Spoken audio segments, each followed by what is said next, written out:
To the meeting of the Millbrae City Council for June 11th. Roll call, please.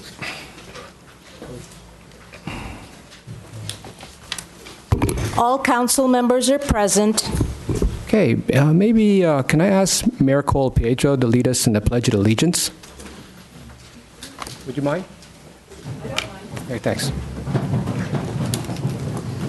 I pledge allegiance to the flag of the United States of America and to the republic for which it stands, one nation, under God, indivisible, with liberty and justice for all. Thank you, Mayor Cole Pietro. All right, so we have no ceremonies tonight. And so can we have the overview, please, City Manager Tom Williams? Yes, good evening, Mayor Lee, members of the City Council. Tom Williams, City Manager. So on tonight's agenda, item number 2 is the agenda overview, calendar of events, reports of bills and claims. Item number 3 is approval of the meeting minutes for May 28th, 2019. There are no oral reports from any city commission or commission chairs this evening.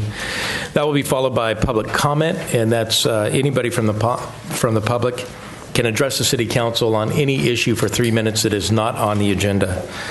Moving to the consent calendar, item number 5 is a resolution of the Millbrae City Council establishing the appropriations limit for fiscal year 2019-2020, also known as a GAN limit. Item number 6 is to consider approving a resolution for new maximum garbage rates scheduled per franchise fee agreement with the South City Scavenger Company. Item number 7 is to consider approval of a street closure on the 300 block of Broadway for the Beats and Brews on Broadway music series on July 11th, 2019 and August 8th, 2019. The public hearing this evening, item number 8, is a continuation of the public hearing for May 14th, 2019, continuation and consideration of the Gateway at Millbrae Station Design Review Permit, approval of a revised material and color board for the hotel site, which is known as 6B, on the Gateway at Millbrae Station project. The site is located at 200 Rollins Road. Additionally, staff further recommends reviewing and approving the city monument signage, landscaping, and public art. Item number 9 is Recreation Center Restoration Project. There are 2 items. One is to receive the informational update on the Millbrae Recreation Center Restoration Project, and the second is to consider adoption of a resolution approving the submittal of a grant application for the statewide park development and community revitalization program to support the Millbrae Recreation Center Restoration Project. Item number 10 is an informational report on the pilot green infrastructure project near Taylor Middle School. Moving to new business, item number 11 is City Council discussion and appointment of a planning commissioner. Item 12 is to accept the fiscal year 2018-19 and fiscal year 2019-20 mid-cycle budget report and adopt a resolution amending the subject budget as depicted in Exhibit A to the resolution. Item number 13 is to consider formation of a City Council ad hoc subcommittee to address the issue of homelessness in the City of Millbrae and the larger regional area. After item number 13 is council comments, and we will not have a closed session meeting this evening. We did not receive anything from the unions. So that concludes the overview. Okay, thank you. Is there any questions for the city manager? Okay, agenda issues. I'd like to, we're going to move item 11, which is discussion of the planning commissioner to the beginning. Is that correct? Okay, and I'd like to pull item 6 and 7 just for announcement. No, not number 6. Number 7. I'd like to pull number 6. And Councilwoman Schneider would like to pull number 6. All right. Mayor, yes, if I may. We also received a request to perhaps move item number 10 ahead of the public hearing item. Okay. Item 10 is the information report on the pilot green infrastructure project near Taylor Middle School. Okay, so move number 10 after public comments.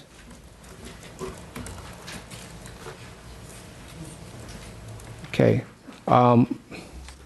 If it's okay with the council, I also like to just do item 11 after public communications. Is that all right? Okay. All right. Thank you, sir. So we're on to the minutes. I have a quick correction under public, it says start public comments under consent calendar, I guess. Maggie Muse, it's actually M-U-I. So it's okay, any other, do I have a motion to approve the minutes? Okay, I have a first and second. Your votes, please.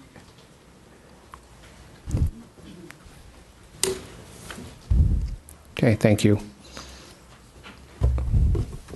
The minutes passed with the correction made by Mayor Lee with a vote of 3-0-2, with Mayor Lee and Councilmember Schneider abstaining. Thank you. Okay, moving to public communications. I have one speaker slip. Lou? Kelmy? Yeah, Clemmy, sorry. Would you like to come up and speak, sir?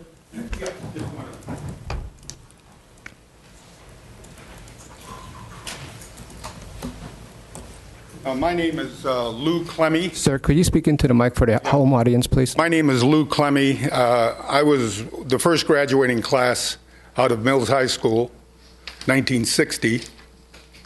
And it came to my attention. I've been away for 30 years. I was in the military, and then I've come back. So I've been here 20 years since then.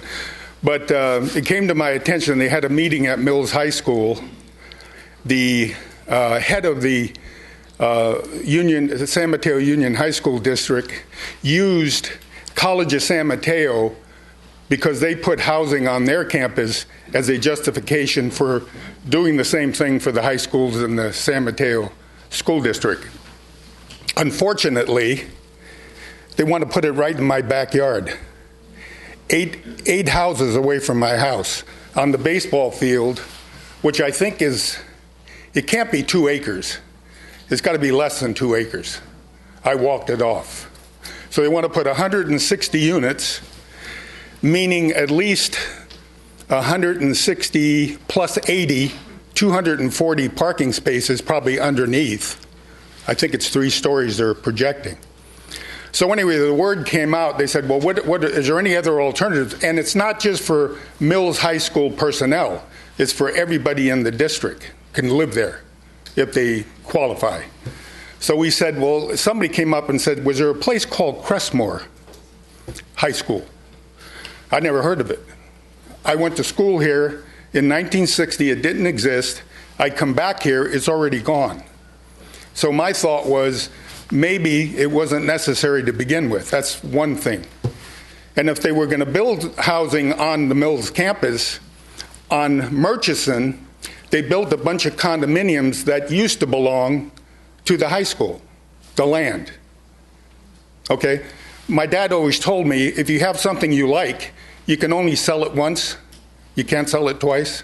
So if they were going to put housing, that would have been the best place to put it. To put a 160-unit structure right in the middle of a residential area, right next to it, to me, it's a bad thing to start, because everybody needs housing.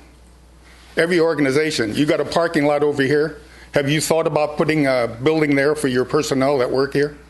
I mean, has that been a consideration? Is everybody that works... That's not our parking lot. Oh, isn't it? Okay. Is everybody that deals in Millbrae or San Mateo County, are they going to start doing the same thing? Now there's a precedent started. So I would hope that the city council looks at it very carefully. That's my point. Thank you. Thank you very much. Just clarification to our attorney, question for our attorney. Is this issue going to come to the council at any time? The approval of the project would be subject to our land use. But it will go to We planning haven't seen it commission, yet. right? Go to the planning commission, right? Yeah, right. Might Well, not it's just like any other project. Okay, so unless it goes in appeal, then it comes to the council. Okay, Tom has more details in terms of... Mr. Ray, if they do pursue it, ultimately we require a rezone and a general plan amendment. So that action would come to the city council. Okay, good. Just one more point. Yes. The point was brought up. They said, well, what about Crestmore? You got an empty campus. Why not build housing there? The principal or the director of the school district said, we only can build 6 to 8 units per acre. So they've eliminated that. So they want to put 160 on about an acre here. So I don't know. I don't like it. Thank you, sir. Paul Coe.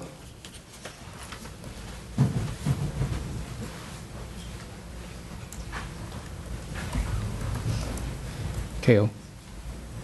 Good evening. My name is Paul Coe. I'm a resident of Millbrae. My children went to school at the schools in Millbrae, and we're still all residents of Millbrae.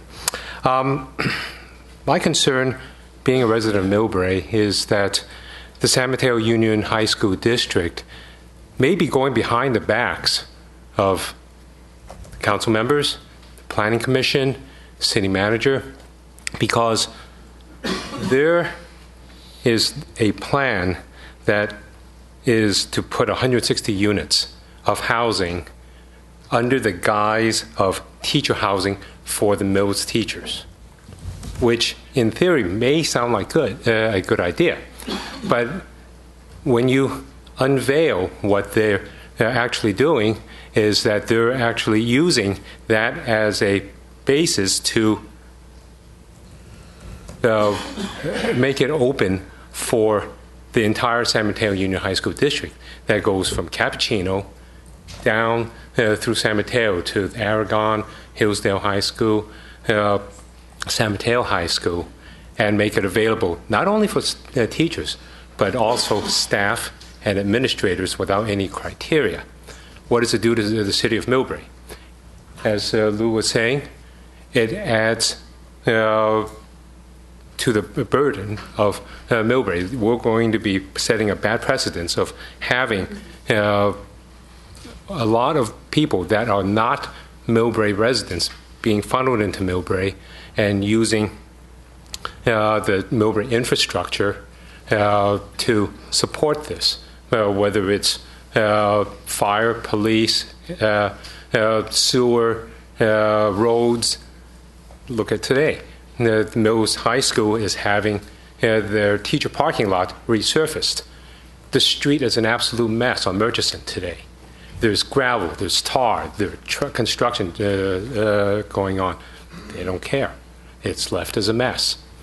Can you imagine the amount of mess that's going to be caused if the City Council allows 160 units to be built in one single family dwelling residence area, which they're going to have to try to get it rezoned through the process. And I believe that the high school district is going behind the backs of our city, that we are tax-paying citizens finance through our property taxes. We've been to many of the meetings for the last 2 years. In fact, the last meeting, I don't even believe any of the council members were present. That took place on May the 29th in Mills High School. Whether you were aware of it. Can you sum up, please? Summing up, I object to this entire process going forward in the city of Millbrae because the city has not even been approached, and there are a lot of neighbors in that area that are also very much against it. If you read next door neighbor, next door news, thank you. you'll find that. Appreciate that. Thank you. Donna Kasprowitz.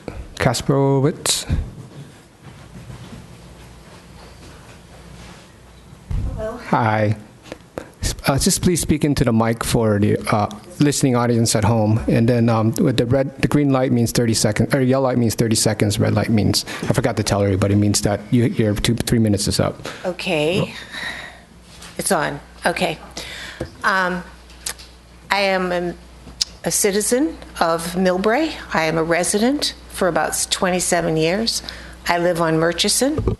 I am a teacher, and I have been vocally opposed to this teacher housing project. I have attended with Paul and my husband and Paul's wife and a few other people many of the San Mateo Union High School District meetings. You leave the meeting wondering, is there any communication with them? And the bottom line is, I don't believe Millbrae is really aware of what they're planning on doing. At the last board meeting, they indicated that they will need a bond, and that bond, I mentioned $400 million, and they said, oh, no, we don't know anything about this bond. And I said, well, somebody is surveying different people in the community, and this is what I've been told. There will be a bond, because they cannot do what they want to do without the bond. And they have been doing this for 2 years, since 2017. They have had the plans that were introduced on the May 2019 meeting were the plans that they had at 2017. These plans show they switched from one site to the other side of campus. It's a mess. I mean, no one is talking to one another, and I believe that they're pushing this behind the scenes. It was also stated that San Mateo, Foster City, and Burlingame have a history of voting for bonds, and their voting record is 64 to 66%, whereas Millbrae has 50%, and they weren't concerned with that because they're making decisions here regarding Millbrae.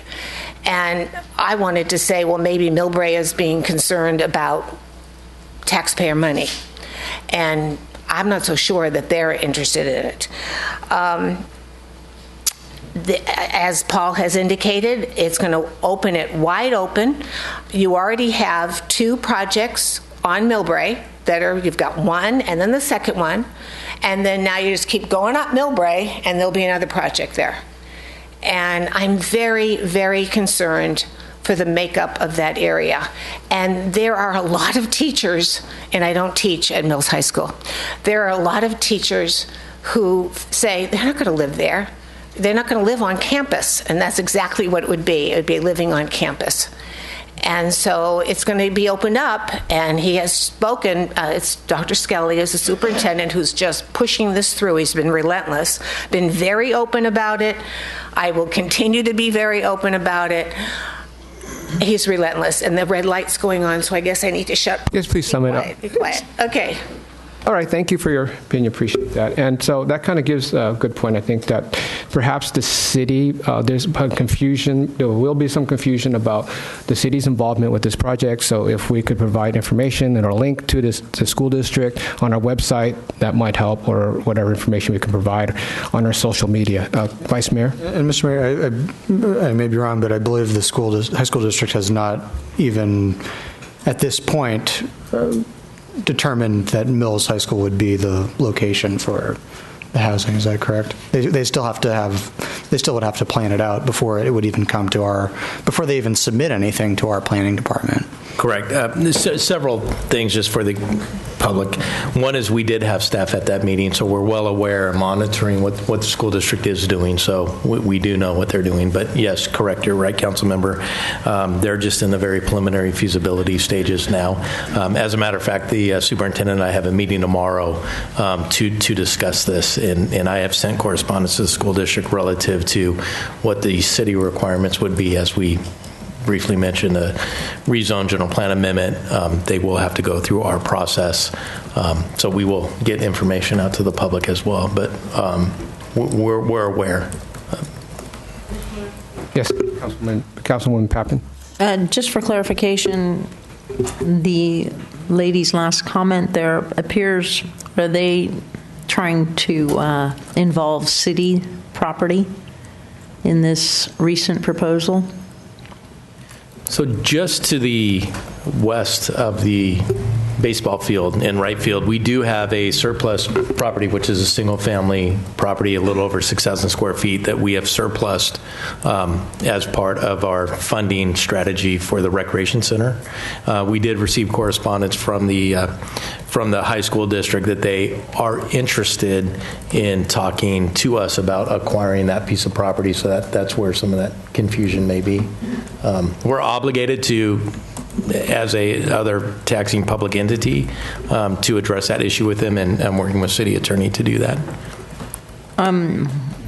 So, just the Surplus Land Act applies to this, and it does require the city to enter into good faith negotiations with any potential housing or park agency that would like to acquire property that the city has declared surplus. So there's no absolute requirement that the city sell the property, but we do have a legal obligation to negotiate. And those negotiations have not started yet, so we're just in the process of formulating. So given the fact we're paying a school bond, a high school district bond, a college bond already on our taxes, among other things,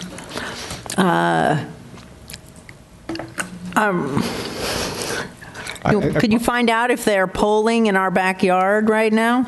You know, what I might suggest is maybe we put this on a future, a near future council agenda so we can brief the council and the public as to what we know. I don't even know, and I asked the city attorney, if the high school even has the authority to issue bonds for housing and a non-educational project. So we can do some research, and as an informational item, we can bring it back to the council. Oh, I prefer to wait until there's something more substantial and they put in some sort of design or some other action. I think it's still in the public comments arena.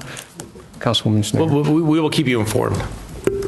I would only add, I know that Councilwoman Pappen, when she was mayor, I believe, asked me to find out what fees housing on school property would or wouldn't pay, and I've got that somewhere in my email. So when you're going to come back to us, if you can get that clarified, what fees they would pay and what they wouldn't, so that we can get that out and eventually onto the website.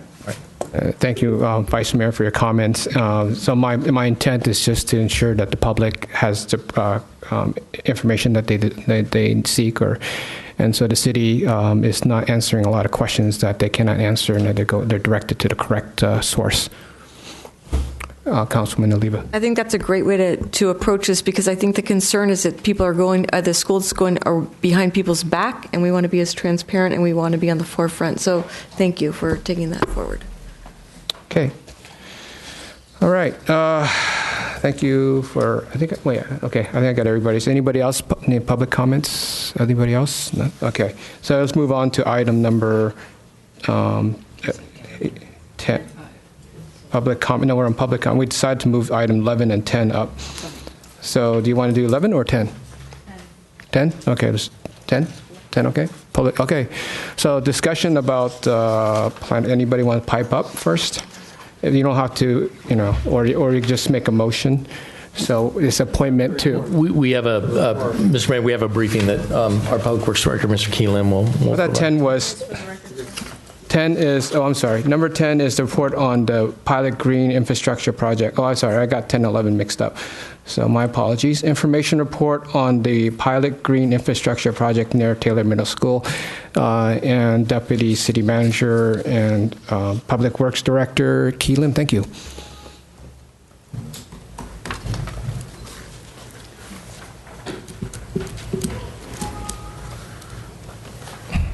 Hey, Elaine. Can open the PowerPoint. And I do have I have a speaker slip for number 10 as well.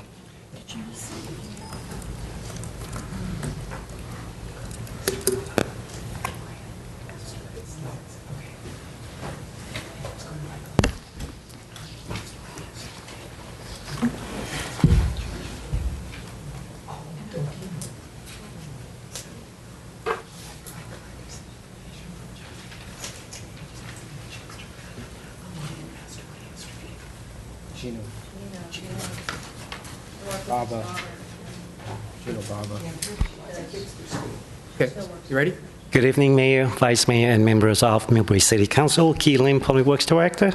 So tonight we will be having a little short discussion with you about the very first project in Millbrae near Taylor Middle School, the Pilot Green Street, actually Pilot Green Infrastructure and Safe Route to School project.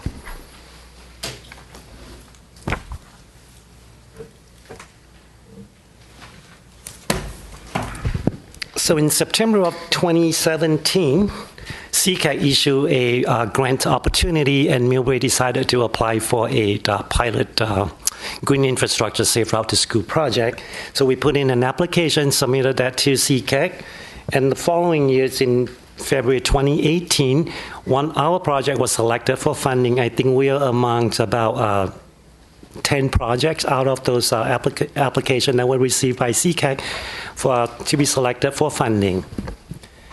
So since then, we have executed an agreement with our consultant. We prepared a bid document for the project, and we went out to bid sometime earlier in 2019. So on March 26, 2019, City Council adopted a resolution awarding the project to the lowest responsible bidder for the pilot green infrastructure and safe route to school project.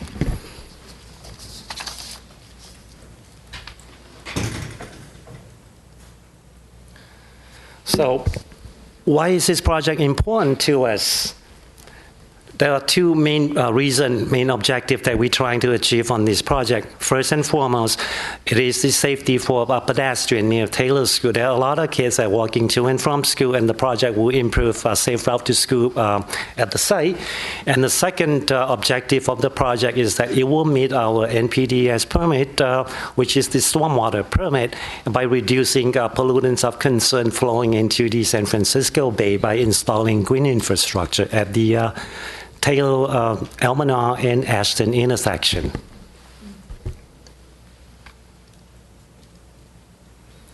So why did we pick this location?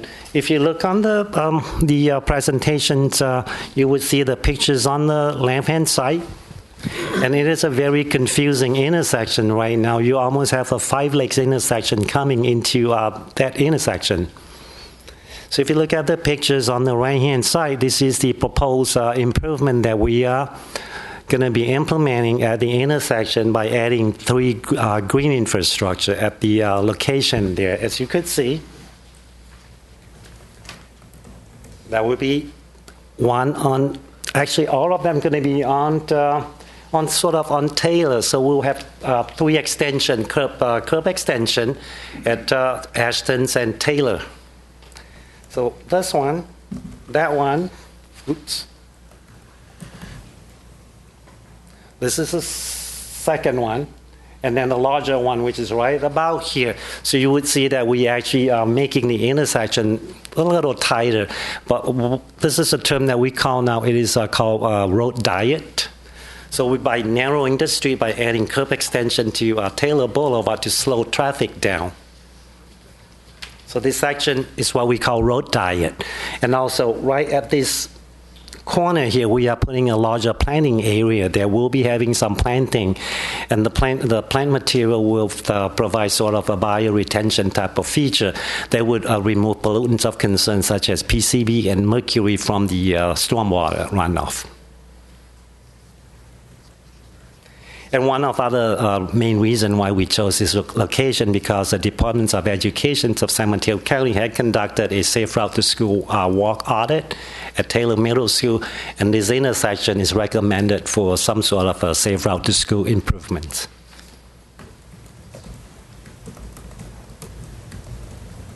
So what is a curb extension? The curb extension, essentially, we bring the sidewalk out. Narrowing the street down, and within the curb extension area, we're going to be putting some sort of a filter materials there, doing some sort of planting, and those plant material, the root balls itself, will remove pollutants of concern from the stormwater runoff.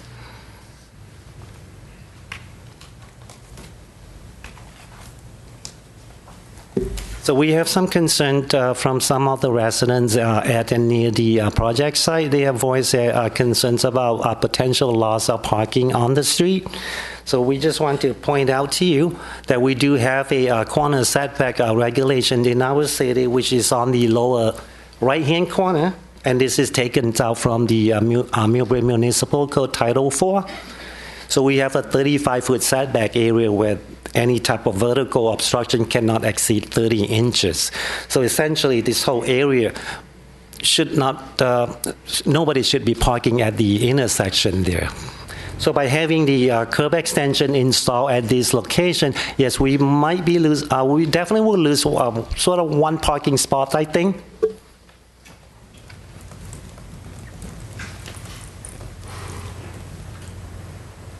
So some of the other concern also the resident have brought up to us is that the narrow street can cause some sort of a traffic issue, and that is the intent and purposes of choking the street down to slow the traffic down to provide for a safer crossing. Also, by choking the street down, we're actually reducing the distance that a person needs to actually get into the roadway itself and cross the street.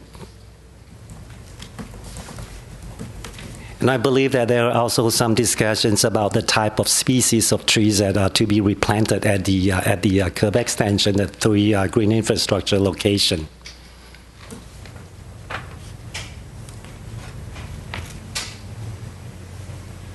So essentially, that is sort of the quick summary of the project. So I'd love to answer any question that anybody might have, including the residents or the council or the audience. Councilwoman Schneider. I'm guessing that we've got a couple of the residents here. Do you want them to summarize what the problems are, and then you can come back and try to figure out how you address those? Definitely, sure. Okay. So the council. I don't want to step over the mayor. I just was curious if we had everybody I'm sorry, who was concerned. Let me ask the council quick. Yes, you can stand there. It won't be more than a second. This council is okay. We'll go to public. Yes. You know, any questions? Okay, sir, please. Are you Stu? Yeah, okay, please.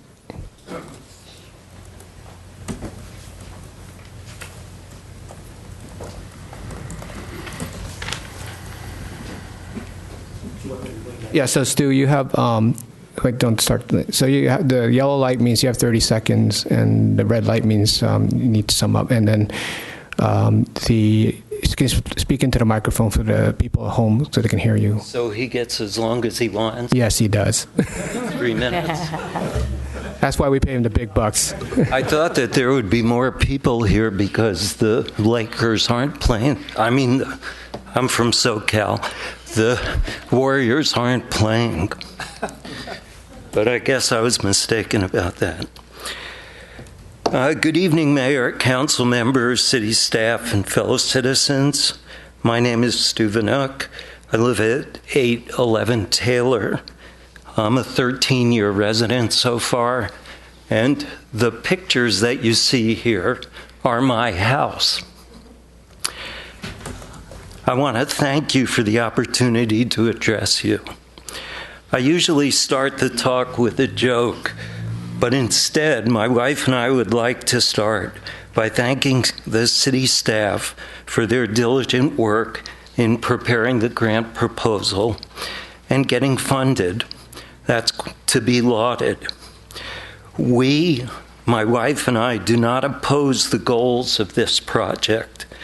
It checks several important boxes, including bioretention, ADA factors, and possibly school safety. This is a complex project with quite a few moving parts. It's likely to take several weeks at a minimum to complete this project. A significant part of the project, including a lot of regrading, is involved on my property or adjacent to my property. We're concerned that the only reason that we found out about this was because my wife asked a workman who was marking the road. Would it be unreasonable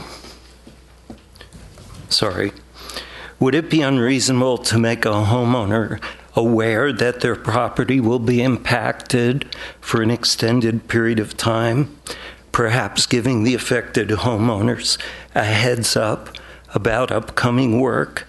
Maybe that should be added to the boxes to be checked by the city. We're concerned about losing a significant amount of our street parking.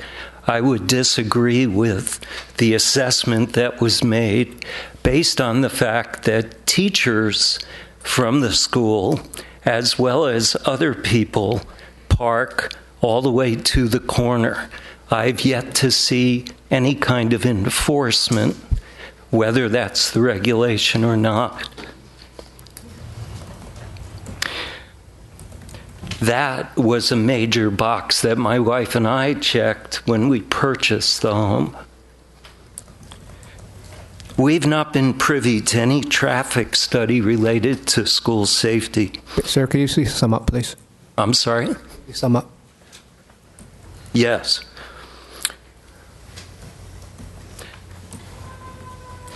We do not know if that traffic study was done and if narrowing the street was the best recommendation.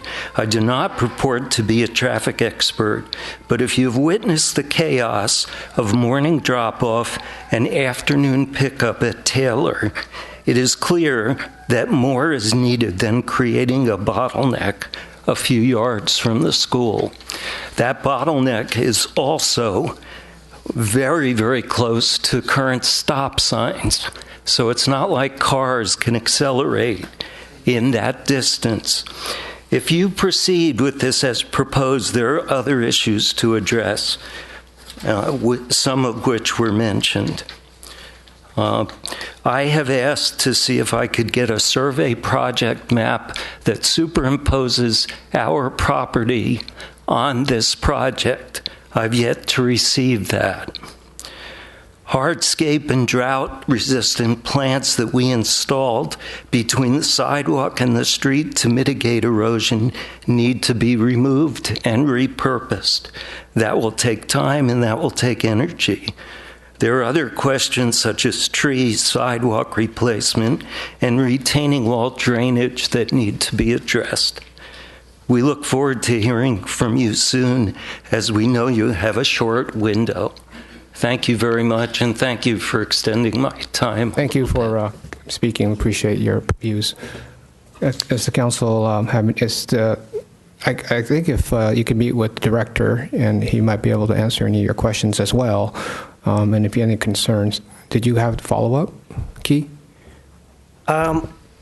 There's a couple of things. Actually, the lots of parking, we estimate there will be actually one true loss of parking. I'm not knowledgeable about the enforcement and whatnot that happens out there, but within the 35-foot setback intersection, those areas typically you are not allowed to park within the area there. And then the second, yes, there will be some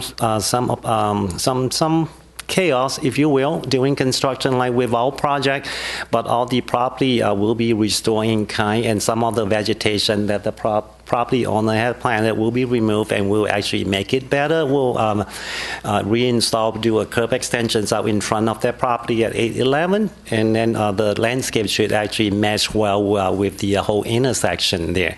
And then one of the big objective about the green infrastructure is that we've been hearing a lot about the climate change, sea level rise, and also urban heat island, and this is definitely going to help to reduce the urban heat island by reducing pollutants and also to green the area there. And I don't believe that the project would encroach onto private property, actually, because typically the Millbrae right-of-way, the street width is about 50 feet, and the roadway itself is about 34 feet from face-up curb to face-up curb. So behind the sidewalk there, between 2 and 6 feet is actually fall within the public right-of-way still. Okay, thank you, Councilwoman Leva. When is this project going to begin? We have already awarded the contract. We have not issued a notice to proceed to the contractor yet. So the project, we are going to submit a review. So we like to get this project done before Taylor Middle School go back into session, which is sometime towards the end of August. And the project would take about 10 weeks, I believe. A majority of the work will be concrete work. And then the planting will be done after the concrete work is done. And it will take some time for the plants to mature and grow bigger. And then one other question, were the homeowners notified? That is one thing that I want to apologize. I think throughout the years that I've been here, we have not done a great job in doing outreach to our residents. And with this lesson learned, I think we're going to beef up our outreach effort, especially when we do pilot project like this.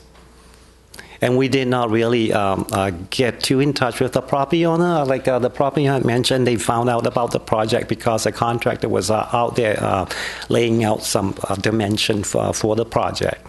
Can I ask one more question? On that curved part of the new project, will that be painted red for no parking that will be sticking out or anything like that?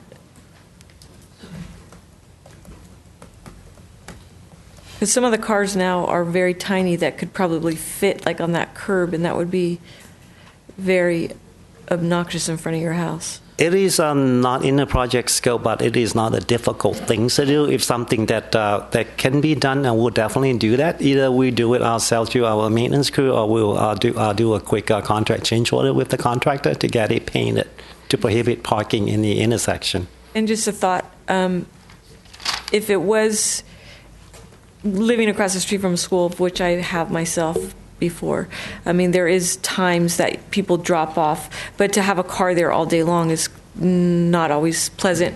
Would there be a way to put a limited or like a drop zone curb so it would be painted a color where it was 20 minutes or something like that? We do have that in front of Taylor Middle School, a little bit Right. more down from the streets, and those are passenger loading zone, which No, but is I a mean white zone. For this particular, For this particular location, we'll likely don't want anyone to park within the intersection because the roadway would be fairly narrow. so it'll be red. It'll be red, yeah. Like I said, well, we are not planning on painting it red, but it's something that we could easily do to discourage parking within the It's a intersection. ticket if it's red, right? Right, right. Or even without a red curb, it could technically be ticketed also. Okay, Councilwoman Schneider. First of all, to the residents, thank you. I know I've talked to you before, and I love your landscaping, so I'm glad to hear that the city will restore it. If not what it currently is, it's better, because prior to you guys moving in, it was a real mess. So it's been a lovely asset. Teachers parking is an issue I would like to see us address with the school district. I don't understand why the district and the schools themselves don't have their own transportation demand management plans. I would also, and have been talking about this for years, have a plan for drop-off of students, because those same cars driving up to you drive down Palm or Poplar, and we're a freeway during school hours. Summertime is always a lovely break because it's not a constant freeway in front of one's house. But City Manager Williams, can we add that to the discussion with the school district? I mean, we're all in this together, and the school should be doing its own park to reduce the trips its own teachers are making, as well as the trips its parents are making. And that would help with some of that parking issue there. I would think it would. I think that's my main. 100%. I would love to see the city have a policy that for all of our private and public projects, if they're removing plants, they're going to be repurposed rather than throwing them out. I would love to know the trees, because that's an area of sycamores, but then there's some magnolias thrown into that bunch. So somehow we've got to, someday we're going to have that significant tree study done for the various neighborhoods. So it should be something that's going to blend with the neighborhood. And as to the traffic study, I serve on the county BPAC. These are projects that are happening all over the county. If you've gone to some of the other cities that are a little bit more advanced than we are, like Menlo Park, you can see that they actually are working, and it's changing their community. You can go during school time, and instead of cars, you're seeing kids on bicycles, usually with a parent, especially depending on the age of the child. It's a whole new, it's going to be a new world. And it should be a good new world, but there's going to be that rough transition. Vice Mayor Halber. Would there be a lane marker in the middle of the street there to mark the two lanes? I mean, the center line? Center line, yes. Yes, there will be some striping. Okay, a double solid line. A typical center line marking would be a yellow line, which is a broken yellow line. A double solid line can be done also. Okay, I just have little concerns about, the street being narrowed in width, and the potential for collisions there. Noted. So we'll make sure that there will be a center line marking at the intersection. Okay, and I know this is just informational for us at this point, and the contract has already been approved. But is there any potential to look at the area where parking potentially could be allowed? I suppose it's along Almanar. No. Yeah, we to reduce we the can scope of the contract of the project. Okay. And I would encourage you to continue discussions with the property owners, and to try to alleviate as many of these concerns as possible. It's not our decision at this point of the council, but to try to alleviate as many concerns as possible. Thank you, Vice Mayor. And also one thing that I want to remind the council, back in, I believe that was in June of 2017, we came in front council to present the green infrastructure work plan to you. And since 2017, we had developed a green infrastructure plan, and we're going to be presenting that to you at the July 23rd meeting. We have been working with community development as well as CCAC to help us develop that. And this is a pilot project, and hopefully we'll see more and more of the green infrastructure and also green streets in our city in the future. Councilwoman Pappen and then Councilwoman Snyder. Thank you, Mr. Lim. I think, as was pointed out here, transparency needs to be one of our primary policies, not after the fact. Right. So yes. Many times, all of us are outside talking to city workers going, what are you doing? We'd prefer not to find out after the fact. So if we can develop some sort of a policy where we're a lot more transparent and engage the community at an earlier moment, it would be helpful. In the future, when we have pilot projects such as this one, we'll likely do more community, sort of a community workshop by having an open house, and we'll introduce the project to our resident so we can have a discussion with our resident before we suddenly showed up with excavators that, breaking out concrete. Thank you. Sorry, I forgot to add that I believe I saw on our new community calendar that on Thursday, July 18th, is a traffic calming workshop or public meeting. So this is a great opportunity for everybody in Millbrae. We all complain about the traffic, and there are going to be changes. So please come to that meeting on the 18th of July, and I'll get my notes from the meeting that I hosted a year ago, which included a number of hot spots around town, literally and figuratively on that. So I thank you for that, but I agree. I think we can do a much better job, and I think we're going to have to begin thinking about how we're going to educate the public of how to behave when they see these new islands popping out or these new bulb outs. We've got them on Broadway. People have probably forgotten how Broadway used to look, and now it has bulb outs. So we're all going to have to slow down. And we'll install a project information sign at the project location. We'll be making that with a telephone number resident can call with any questions that they may have on the project. Okay, thank you. So this informational meeting, and thank you for Thank you. Thank you for your comments, sir. I'll work with you. And then, okay, so on to item number 11, council's discussion, appointment of planning commissioner. So it's an appointment tonight, so we have discussion and we vote tonight for the appointment. Does anybody like to offer any discussion? We don't have to if you don't have any discussion. I already made I have a choice. Yes, Vice Mayor. Well, sorry, are you asking for a Process. nomination or? Well, we got to do a nomination, yes, because we have to first do a motion and first and second. So, question is, do you want to have any discussion, or have you already decided? Councilwoman Aliva? Well, I'd like to make a nomination, but prior to the nomination, I'd like to make a comment. Okay. I thought all three candidates were all engaged with our city, and I was quite impressed to have choices. It's very nice. I did have a question about if we do make when we make a nomination tonight. Is there room for an alternate for a commissioner? If somebody was to attend the meeting and somebody was not able to be at the meeting, if they could step up to the dais? I don't think so. It's a quasi-judicial body. So that's a state regulation. It's not something we can. That's a little bit different than our other committees. It's a very formal commission. It's not, an advisory body. So in that case, I think that given the three applicants, two I think would be great to train, and I'd like to see them serve in the city of Millbrae. But at this time, I'd like to nominate Maureen Davis to continue her seat on the commission. Councilwoman Pappen. before any seconding goes on here, I do want to thank all the applicants for their time and efforts. A lot of homework went into some of this.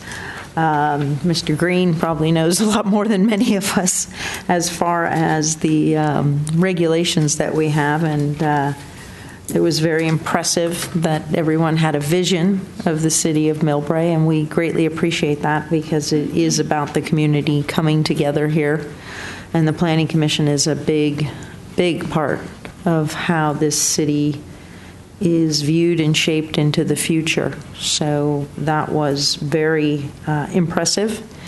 And the new ideas that came out about Disney and a few other big companies coming to our city, sometimes you got to think out of the box, and it's impressive to see what's people want to be involved in the community, and we are very, very thankful for all of that. So I hope we can work with all of the applicants in the future. I do appreciate Ms. Davis's work over these past several years, so I will second that motion as well, but I would definitely like to encourage the other two applicants to please stay engaged with us. Love to talk to you in the future and keep this moving along. Thank you. Vice Mayor.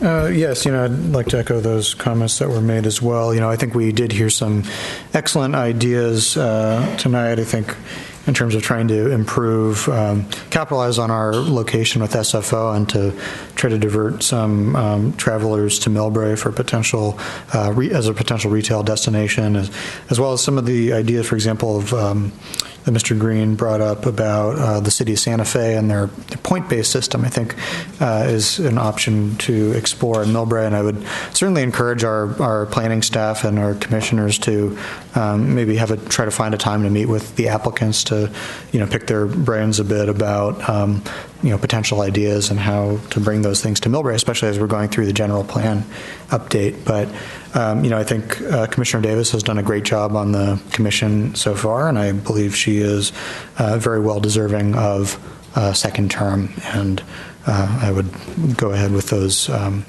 motion in the second as well.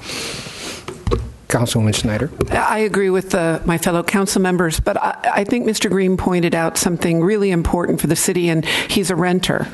And when you look at makeups of other planning commissions, they quite often try to keep a balance in there between developers and realtors and renters because it brings a new perspective. So I thought Mr. Green had some great ideas and some great answers. And I know that there was a subcommittee last night that met for other committees or commissions. I don't know if we had enough applicants, but if we can find a way to bring them in. But also, City Manager, if we can look at, if we're making sure that we're capturing the voices of renters in all the work that we do, and I'm not exactly sure how to do that, but if we can keep in mind, I know that we have a council member who is now a renter, and that brings a valuable insight to any of our discussions on that. But I, too, think that Ms. Davis is ready for a second term. Okay. Again, I'd like to reiterate that thank all the applicants for applying. It's not easy to come in this type of forum in front of other people to interview. I haven't gone it through myself, and it's a difficult position, and I find that Ms. Davis has demonstrated that she has knowledge and experience. And also want to tell the listening audience at home that this council, there was a lot of discussion about housing and the fact that this city needs to build housing. And this council and everybody in this city, as far as I understand, understands that there's a need for housing, and we're trying to build housing, and it's not a question of that. But it's also about location, location, location, as a realtor knows. That's the most important thing. So the question is, how do we balance the needs of supporting the housing and all the residents, as well as providing a good quality of life? So that's the big discussion that's going on.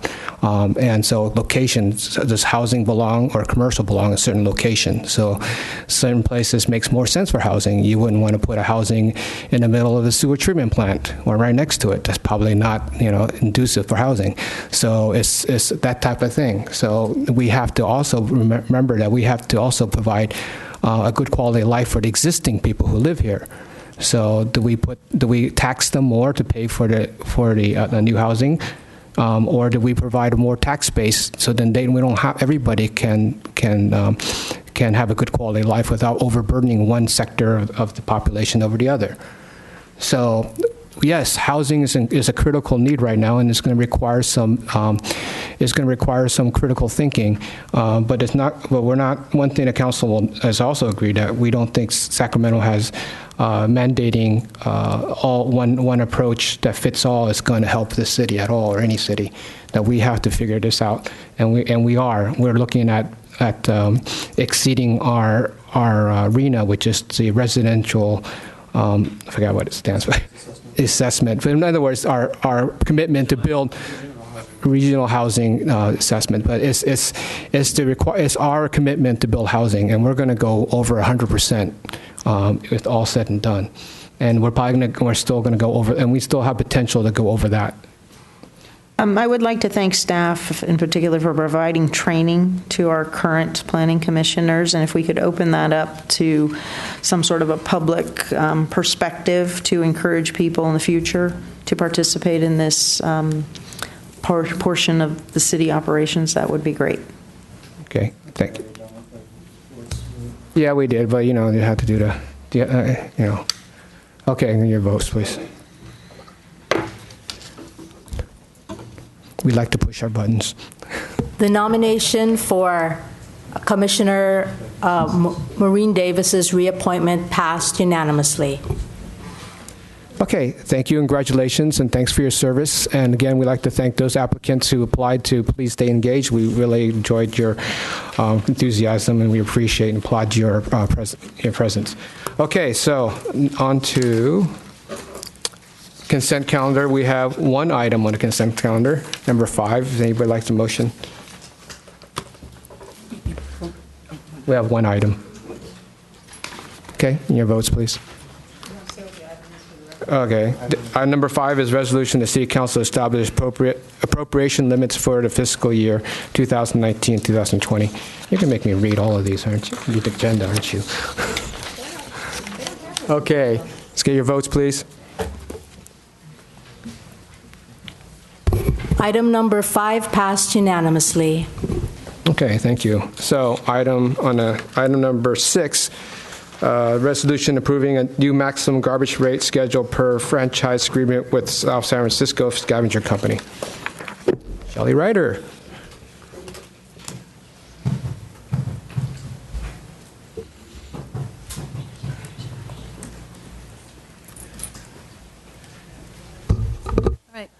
Good evening, Mr. Mayor and members of the City Council. I'll provide a brief background on the franchise agreement and the results of the proposed rate adjustment.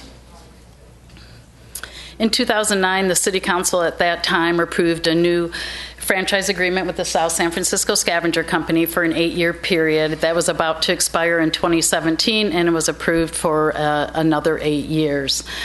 The franchise agreement requires that rates are reviewed and adjusted accordingly each year, with the new rates becoming effective on July 1 of that year. The franchise agreement also calls for a 3-year cycle of rate adjustments. For the first 2 years, the maximum allowable garbage rates are based on 80% of any change to the Consumer Price Index, the CIP. Every third year, any potential changes are based on a rate survey of a pre-selected group of cities. Last year, the rates were adjusted according to this survey, and this year the rates are being adjusted according to the CPI. The result of that is a 2.63% proposed increase to the current rate schedule.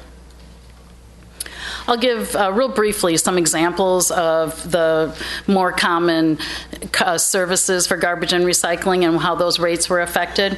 The residential 32-gallon cart will now cost $35.85, which is a 92-cent increase. The commercial 32-gallon cart will be $34.05, which is an 87% increase based on increasing this by 2.63%. The commercial 2 cubic yards will be $325.56. These are monthly costs, and that is an $8.34 increase.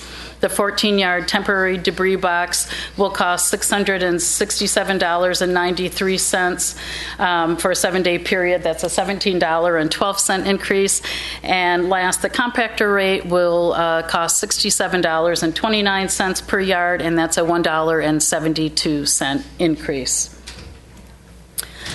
Approval of the proposed rates will result in an increase to the franchise fee for the general fund and the integrated waste management enterprise fund as included in the staff report. The South San Francisco Scavenger Company did include a notice of a proposed rate adjustment on the June billing for customers. Staff is recommending approving a resolution for a new maximum garbage rate schedule, which would become effective on July 1 of this year, which is in full accordance with the franchise agreement with the South San Francisco Scavenger Company. Are there any questions? For the public, thank you, Ms. Ryder. I also work in this field, so I'm always going to have a few more questions. My background as a staffer in a former city would be anytime there's a rate increase, pardon me, there would be some overview of where we currently are, how many 20-gallon customers, 32-gallon, 64-gallon customers we have. If we've got 32-gallon customers that can't handle the $6, well, $12 a year increase, what would it take to shift to 20 gallons?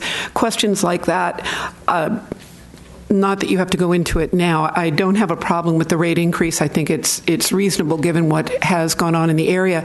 But I'd also like to see in future staff reports, given that South City Scavengers is also the contractor for South City and Brisbane, where are our rates in comparison to those cities? I understand that we may have signed different contracts, but let's at least see if we're within the same customer, the same group that they're dealing with. I also thought I heard a rumor that there was a new agreement that South City Scavenger is helping code enforcement, providing bins for any of the hoarding houses that we'll be cleaning up, but I may have misheard that rumor. So the reason I bring that up is garbage companies provide a host of additional services to the community that a ratepayer may not see, and the garbage company should be recognized for those additional services. That's a really good point. In addition, as far as for the hoarding, it's going to be rare and far and few between because South San Francisco Scavenger provides a lot of services throughout the year for probably 15, 16 events, and that's for garbage, recycling, and compost. So they do that as well as other activities with other groups. But I thought I specifically heard that they were helping with one. I can tell you 4 houses that I would consider hoarding houses from my background on that. So it's very much appreciated that you're helping us with those situations. Then my last question, we used to have a compost giveaway, and we haven't seen those for a couple of years. So is that a service we're going to get? As we built the community garden last weekend and we're trying to get the community to care more about their yards, if I remember, the compost giveaways, they're done in 2 hours. That compost is just scooped up quickly. Yeah, we did do that for a number of years. It grew larger than life in some ways, and I know the community really appreciated that. And we did lose the location that we did it at. So South San Francisco Scavenger at one point was providing compost at their facility. Now they hold compost workshops. We encourage everyone to compost at home. You can make, as you know, the best compost that way. So that's where we've been putting our focus on, is encouraging home composting. And of course, everyone organics out at the curbside as well. And what is our participation rate on organics? It's really quite high. I don't have that number off the top of my head. We do have over about 53 businesses that are having organics collected. And so we're doing good on that front. We work closely together and with South San Francisco Scavenger staff to, with every new business and existing to get them on board with organics collection for food scraps. There may be yard trimmings at certain businesses as well. So every year since I've been on council, I have brought up up that when this issue comes to us every year for a rate increase, that I'd like more background or more information of where we currently on the programs. This program is probably the major thing we are doing right now as a city, besides 100% renewable energy, for climate change activities. And I think it's important for the population, commercial and residential, to know where we are. And each year, we get the same report, the math that has to do with the actual rate increase, and no background with what our program is actually doing. Now, we're supposed to be getting a climate action plan. I would imagine maybe with that we're going to get annual reports of where we are with our various activities, but I'm really disappointed that each year I mention this and each year I get ignored. And I know this data exists. I know it has to be turned in for the SRREs, and I would just like that information in a place that's easy to find. And I don't want to vote no on these things because a garbage company has to pay their salaries. They've got to pay their drivers. But I think the city is getting shortchanged by not having more information. Yeah, if I can step in here, I think there are two different things. One is we'd be happy to bring back the statistics as an information item. We can do that at any time. This is about the contract and the contract terms this evening that are already agreed upon in the contract that expires, I think, in 2025. I can understand that, but if we don't know, I think they're doing a good job, but we don't know if they are because we don't see the data of missed pickups, we don't see the data of complaints, we don't see that data, and it is our job as a council to have that kind of responsibility over a contractor, and a very major contractor. Sure, and it's what other cities do. It's time for Millbrae to catch up with what other cities do. Yeah, like I said, we can bring that back at any point in time and provide that information to the council. I do monitor that. I do receive quarterly reports. I work closely with the scavenger, and so I have drafted a quarterly report that focuses more on the recycling, and I will submit that soon. Yeah. Councilwoman Pappen. And I'm happy to say the responsiveness, if there is a missed one, at least they're very responsive as to a quick phone call and somebody comes by. So that's very nice, but interesting statistics there. And for the public's point, we are not, we are always concerned about rate increases. And we're very, very sensitive to those because of the cost of living here.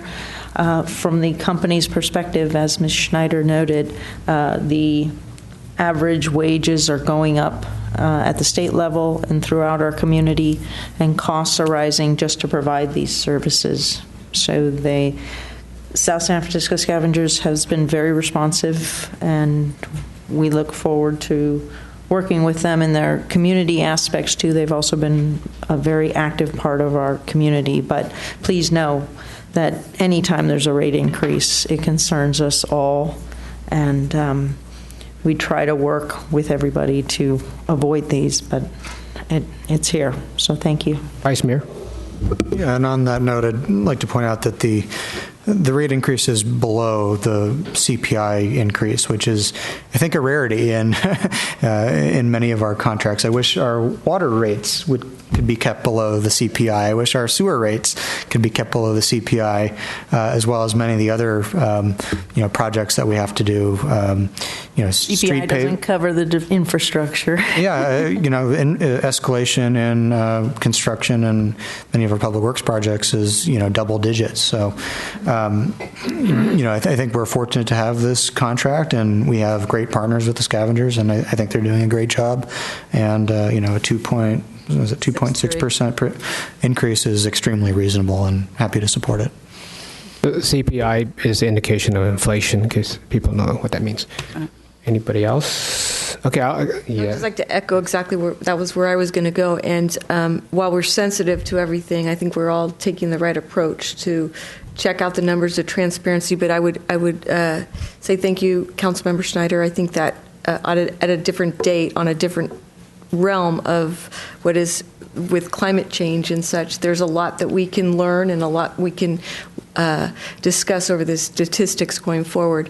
But as far as the rates go, I think that we've been very fortunate, and I know that there's been a lot of talk about anything that goes up. So yes, we are very sensitive, but I think everybody's doing their job. So thank you.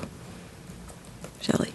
Okay. Again, I also like to thank the South San Francisco Scavengers. You've been a fantastic partner in our community, willing to donate free garbage receptacles for the Lions clubs and other clubs and festivals, and they've been a fantastic sponsor.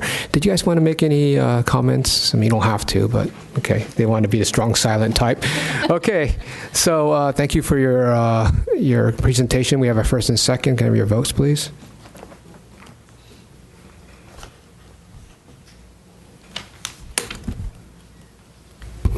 Item number 6 passed unanimously. Okay, thank you. All right. So all I wanted to bring item 7 up, so then staff can present to the general public what's going on, and just promote the event briefly, very briefly. Thank you.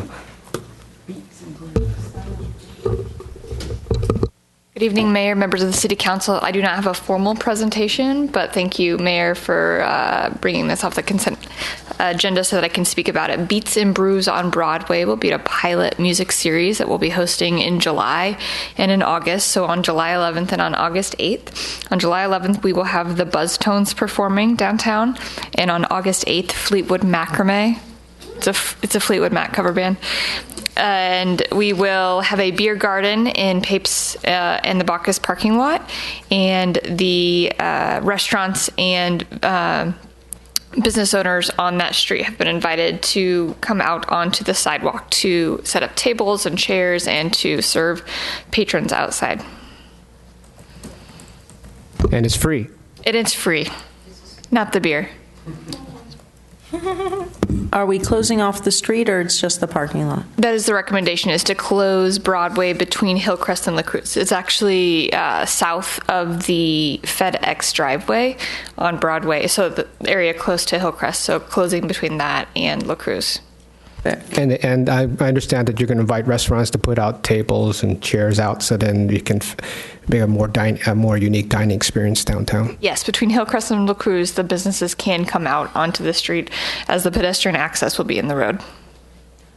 And being very careful that our FedEx, I guess, is the most successful FedEx in the country.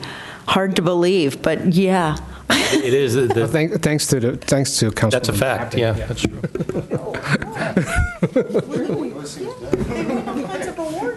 I never seen. Yeah. They're very helpful. And how you found that information out? That's very, very interesting. Okay. Any other questions? None.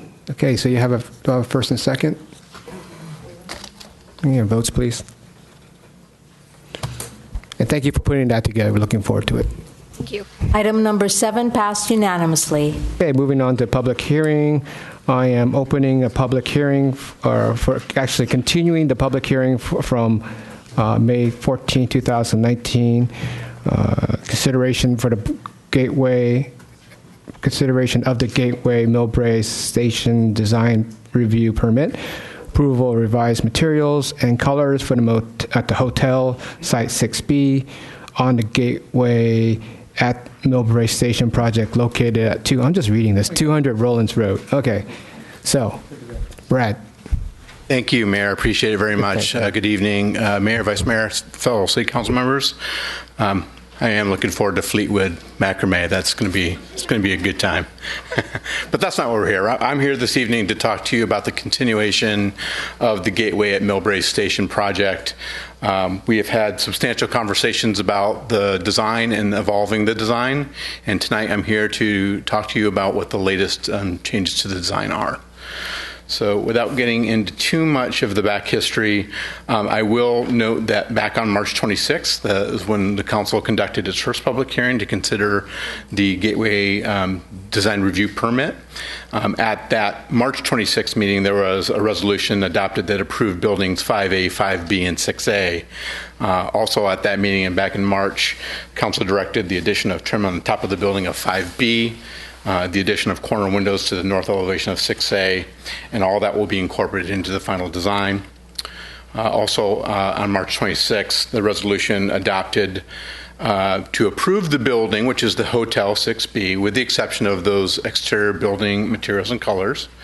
At the time, council directed higher quality materials, lighter color, possible natural materials. And then also at that same meeting, to come back on April 2nd for a special meeting to discuss further the hotel materials, public art, signage, the city monument sign, the Rollins Road barrier design, as well as some of the additional art features within the BART Plaza. So then on April 2nd, we did come and have that special meeting, discussed all of those items. Council then requested further refinements to the water feature, the BART Plaza vertical art screen, as well as for the applicant to consider additional upgrades to the hotel materials, potentially using masonry wood with lighter tones and more texture. And then on May 14th, we were going to come forward with those revisions. However, the applicant and staff requested more time to consider exploring additional options for the hotel materials. And at that time, staff encouraged the applicant to explore a range of materials, a range of textures and colors. So without further ado, here we are this evening to discuss those changes. So the hotel exterior materials have been revised to include cultured stone, fiber cement, and mosaic tile elements. There are a number of options that are available, and we can explore those this evening. The water feature was a point of consideration and discussion, and we were talking about pelicans versus bears, and so I think we have landed on a bear design, and you'll get a chance to see that water feature with two options this evening. And then last but not least, there was also the vertical art screen in the BART Plaza. There's a number of options before you this evening as well. You have the plans in front of you that came along with the packet, but what you're seeing on the slide in front of you, and again, I should have mentioned this before, I apologize. We did have a problem with the projector this evening. We know that there's been a lot of positive feedback on getting that onto that larger screen. We'll keep working on it. We just weren't able to do that this evening, so I apologize for the viewing public. It's not up there. Another version. But if you are able to see the screen behind me, on the top of this image, what you're seeing is a sampling of the proposed materials for the hotel.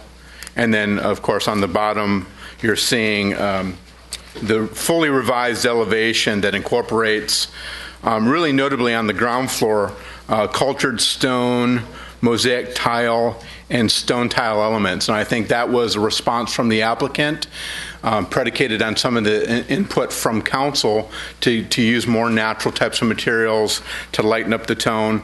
Also on the upper levels, you'll see that they've kind of changed the color palette there a bit. And I think what we're seeing now in this version here this evening really is a product that has been responsive to what council has asked for, maintaining somewhat of an urban design sense, and also trying to play off of and be compatible with the other buildings within the design. And so that's what's here before you. We have the additional elevations, as you can see. A few vignettes that kind of give a little bit more of an idea of how the top and the base of the building would come together, architecturally speaking.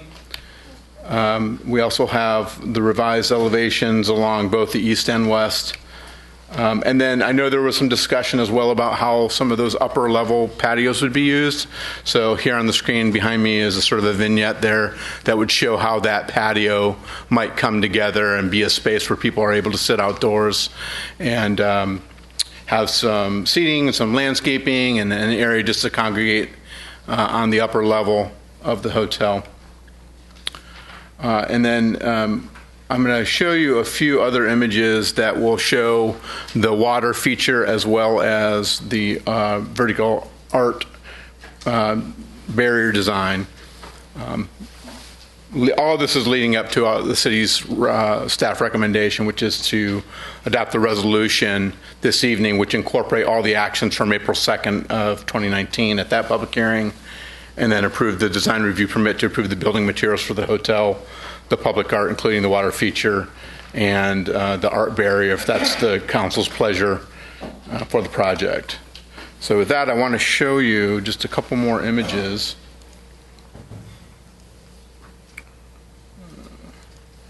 First is, as it relates to the hotel itself for the materials, the applicant has provided a number of different stone materials options for council's consideration. I think their preferred option is sort of this chiseled stone that gives the texture. I think they're trying to get at that comment that we've heard before about having more texture on the ground floor. I think specifically there was a concern that the building had too much sort of a block design. So this was a response of having the chiseled appearance. But there are other options as well. These are still within the cultured stone line, which are, you can see a little bit more of a flat, as well as some other design patterns that have a little bit more of a grid and texture to it, or a rough finish. And then last but not least, something that has a little bit more of like almost like a split-faced block wall that has some relief where it moves back and forth. That's not all in the same plane. Staff's recommendation is the option B, which has sort of the flatter finish as well as sort of the rougher finish. Of course, that's certainly before the council for you to make your decision. So that's what I want. Yes. That's for the first level, the first floor? Yes. Yep. And then to the fountain design, I wanted to show that as well. So if you'll recall, you've seen this image before. It has, it's sort of a water wall. This has been evolved to include seating, bench seating, which I don't think was in the previous iterations. The last time you saw this, I do believe that there was the notion of whether or not we'd have a sort of a pelican sculpture sitting atop the water feature, fishing. There was also an option for bears. It seemed to be the consensus, or maybe not the consensus, but the desire to have a bear sitting on the wall versus a pelican. Staff then took it a step further and suggested, well, perhaps maybe it would make more sense to have another bear just to sort of create a little bit more balance to the feature. So what you have before you is the fountain concept of one bear versus what the applicant's calling the teamwork bears. And I'm trying to get there to that. There we go. So in the top version, the bear has a fishing pole and is fishing, and you can see the fish in the water wall. And then in the lower one, these are the teamwork bears. So the bear sitting atop the wall has a fishing pole, while the bear that's sitting down on the seating area actually has a net, and I think that's quite cute. Moving on. The next was in the BART Plaza, there was a vertical barrier, if you recall. And this was a component of some of the public art that was going to be there. And the original versions, I believe some of the comments were that it was very busy. It had a lot going on within that barrier. So what the applicant has attempted to do is to streamline that down to a much less visually, I won't say confusing, but busy appearance. And so they've given a number of options. There are three of them. One is what they're calling the BART art screen. So this has the names of the different BART stations throughout the network. In option B is more of an ode to the historic Millbrae names. And so you'll see things like Broadway and Ogden Mills and Josephine Wall and those types of that type of imagery and that type of sense to it. And then last but not least is sort of a combination of the both with colors. So with that, I think the applicant is here this evening, would like to respond to any questions that the council has to add more detail, and certainly staff is here as well. And but you have our recommendation, which is to approve the project and approve the resolution here this evening. I'll take any questions. Thank you. Questions for staff? Councilman Pappen? I was trying to find the previous design here. I don't remember this kind of element here where we got all blocky. Does somebody have the previous one? Do you have it? No, I didn't bring any of the old plans. I know, I was looking for them there. I bet you that's a response to the wall that we did talk about. Yeah, we were trying to make the wall more interesting there, but again, it gets a little, I don't know how better to describe it. It gets a little circusy when we get into these blocks that you have there. I think it takes away.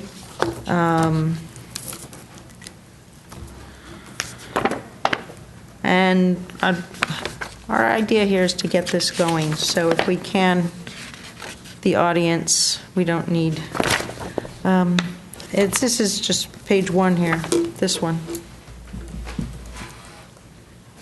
Right here.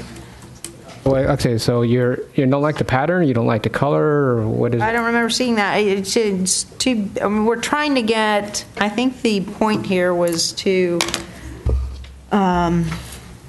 get some sort of a defined or significant structure here. I think it takes away to have that sort of color differentiation.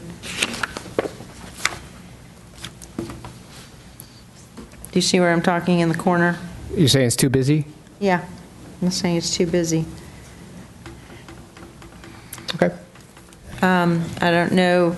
We said we didn't want a blank wall there. I know there was a discussion about having too much blankness, but even if you, I don't know, black it out or something, makes it more of a statement. Same thing along the top roof line there.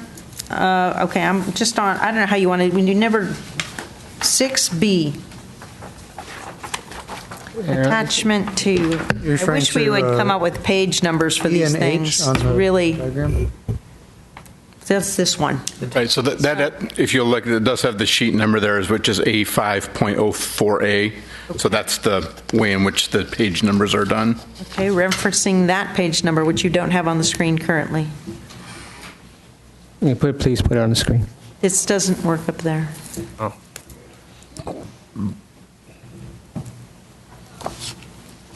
Okay. Okay, I think I would like to see and can we see the materials you just showed there? There seems to be a pile of materials sitting over there. If you'd like, I can ask the applicant at this point to come up and Sure. Okay, sure. Sure. And also, council member, we do have some elevations from the previous that we can show the involvement, the evolution of the design. Page 24. Good evening, Kelly Arardi, Senior Vice President with Republic Family of Companies and Project Executive. Thank you for your time this evening. Over the past couple months, we've worked very diligently with staff, and in summary, we support the recommendations. They took your directions. We took your directions. We submitted one plan to them that we thought would be on your agenda for May 14th. The staff was concerned that maybe it needed to be fine-tuned a little bit. And the project architect, Scott McGill, with Aubrey Cook Rogers and McGill, he was very receptive to listening to what staff said. I believe after staff met with some of the city council members and got their input. After that occurred, we submitted 2 different designs. And I think Scott did a great job, and I think staff recommended one of them. I think they liked both of them. And I think the first thing I'd like to do is really have Scott walk through what he's done, show you the materials, and quite frankly, this evening, I think we've been through a lot of iterations. We've got a lot of feedback. We could probably go round and round some more, but what I'm looking for this evening with the 2 that we have submitted to you, we'd love you to pick one of the 2. Thank you. With that, I'll present Scott. Before we move on, I kind of want to do this in order of I prefer that we just do the smaller items found on the screen. You want to do the work on a hotel. Yeah, I didn't mean to. I just hopefully you had an overall question for staff. So I'm fine with that progressing here, and I don't think it's. I mean, we're here to finalize what we can of this, Mr. We are doing our best here. It does not help that we appreciate your working with staff, but we are here to do our job, and we hope that we can do that tonight. You have to realize this project is going to be a 50-year project for Millbrae. So to say that, hoping not that and long. we had about 17 extra meetings just to get this project To accommodate. moving. So it's not like we didn't try to move this project as fast as we can, and so please tread carefully. And I thank you, and I appreciate that. Okay. You want to go screen first? Let's do screen if that's okay with everybody. Go ahead. Yeah, comments on the screen here. It's not making a statement here. I do like the station option, but why would you want to make Ashbury the focal point? If anything, you would make the city of Millbrae the biggest one and then work through some of the other ones here. I think we did reference a sign that was put up by, I think it was put out by Restoration Hardware, that kind of thing. Different types you've got there, but again, I would hope that it would be, I don't know, it looks insignificant.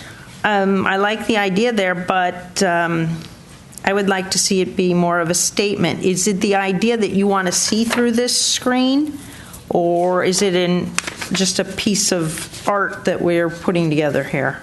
The feedback we got is that it was designed so there'd be some visibility through it for safety. And again, this is one option. There's three options here. One is a little more BART-centric. Two others are a little more Millbrae-centric. So again, let us know what you want. Councilman Schneider. I like the ones that are Millbrae history-oriented. And I like the ones that are on the sort of the neutral tones rather than the really colorful ones. But I'm going to tell you, over the last month and a half, I have been to Heathrow more times than I ever want to go to, and on their buses, and it is so gray there. So and I looked at the new colors for the buildings, and I like it. I like the color scheme, but I'm worried that maybe we're a little too gray. So whereas I said I didn't like the one that was really colorful, like lots of primary colors, I just don't want us to be so gray. Heathrow's sorry Heathrow, dreary when you're down on the ground. Everything is gray. So I like it. Millbrae names, work with the Historical Society, which you've already done, and color. I actually like the blues and the greens better than I like the reds and the yellows. Did you have a comment? Yeah, about either one of you? Yeah, I mean, I think I prefer the Millbrae-centric names, and I think I agree also that I prefer the more simple color scheme. I don't know if this is the appropriate time to bring this up or if it's way too late in the process, but Mr. Williams, there was an email that I thought had some excellent ideas about public art for the project that I think I forwarded on to you. And, I know we have just a few items in front of us right now, but as something maybe we may want to consider, an idea that I thought, actually, it's a pretty good idea since the last time you came forward, is perhaps some type of a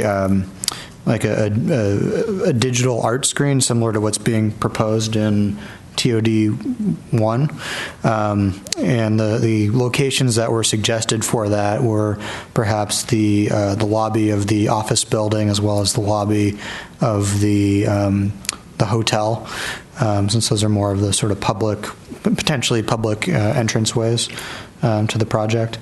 So I don't know if that's something that, I don't need to see a design for it. I'd be happy to, if that's something that the council would like, and if you're willing to add, maybe to work with staff down the road in terms of having that installed. But I think that would certainly bring a lot to the project in terms of the public art. So in terms of is it too late or not, it is not too late.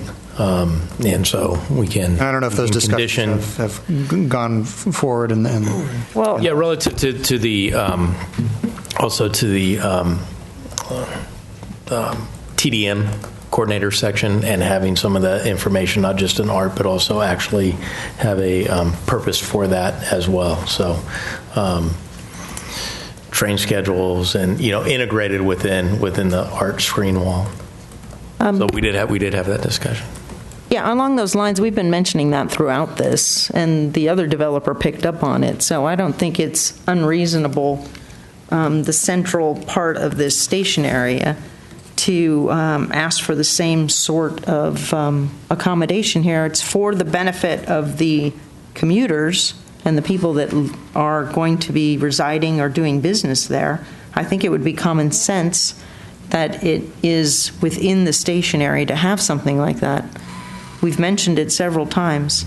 I will, if you're just talking about the screen tonight, I'll disagree with my colleagues. This is a transit center, so I think that keeping the transit theme here is a better idea, but I just don't think that this makes a statement that we want to make, and I think it would be, I do agree with Ms. Schneider on the color aspect here. That's not really doing anything for the station itself, so those are my thoughts on that front. Councilwoman Schneider?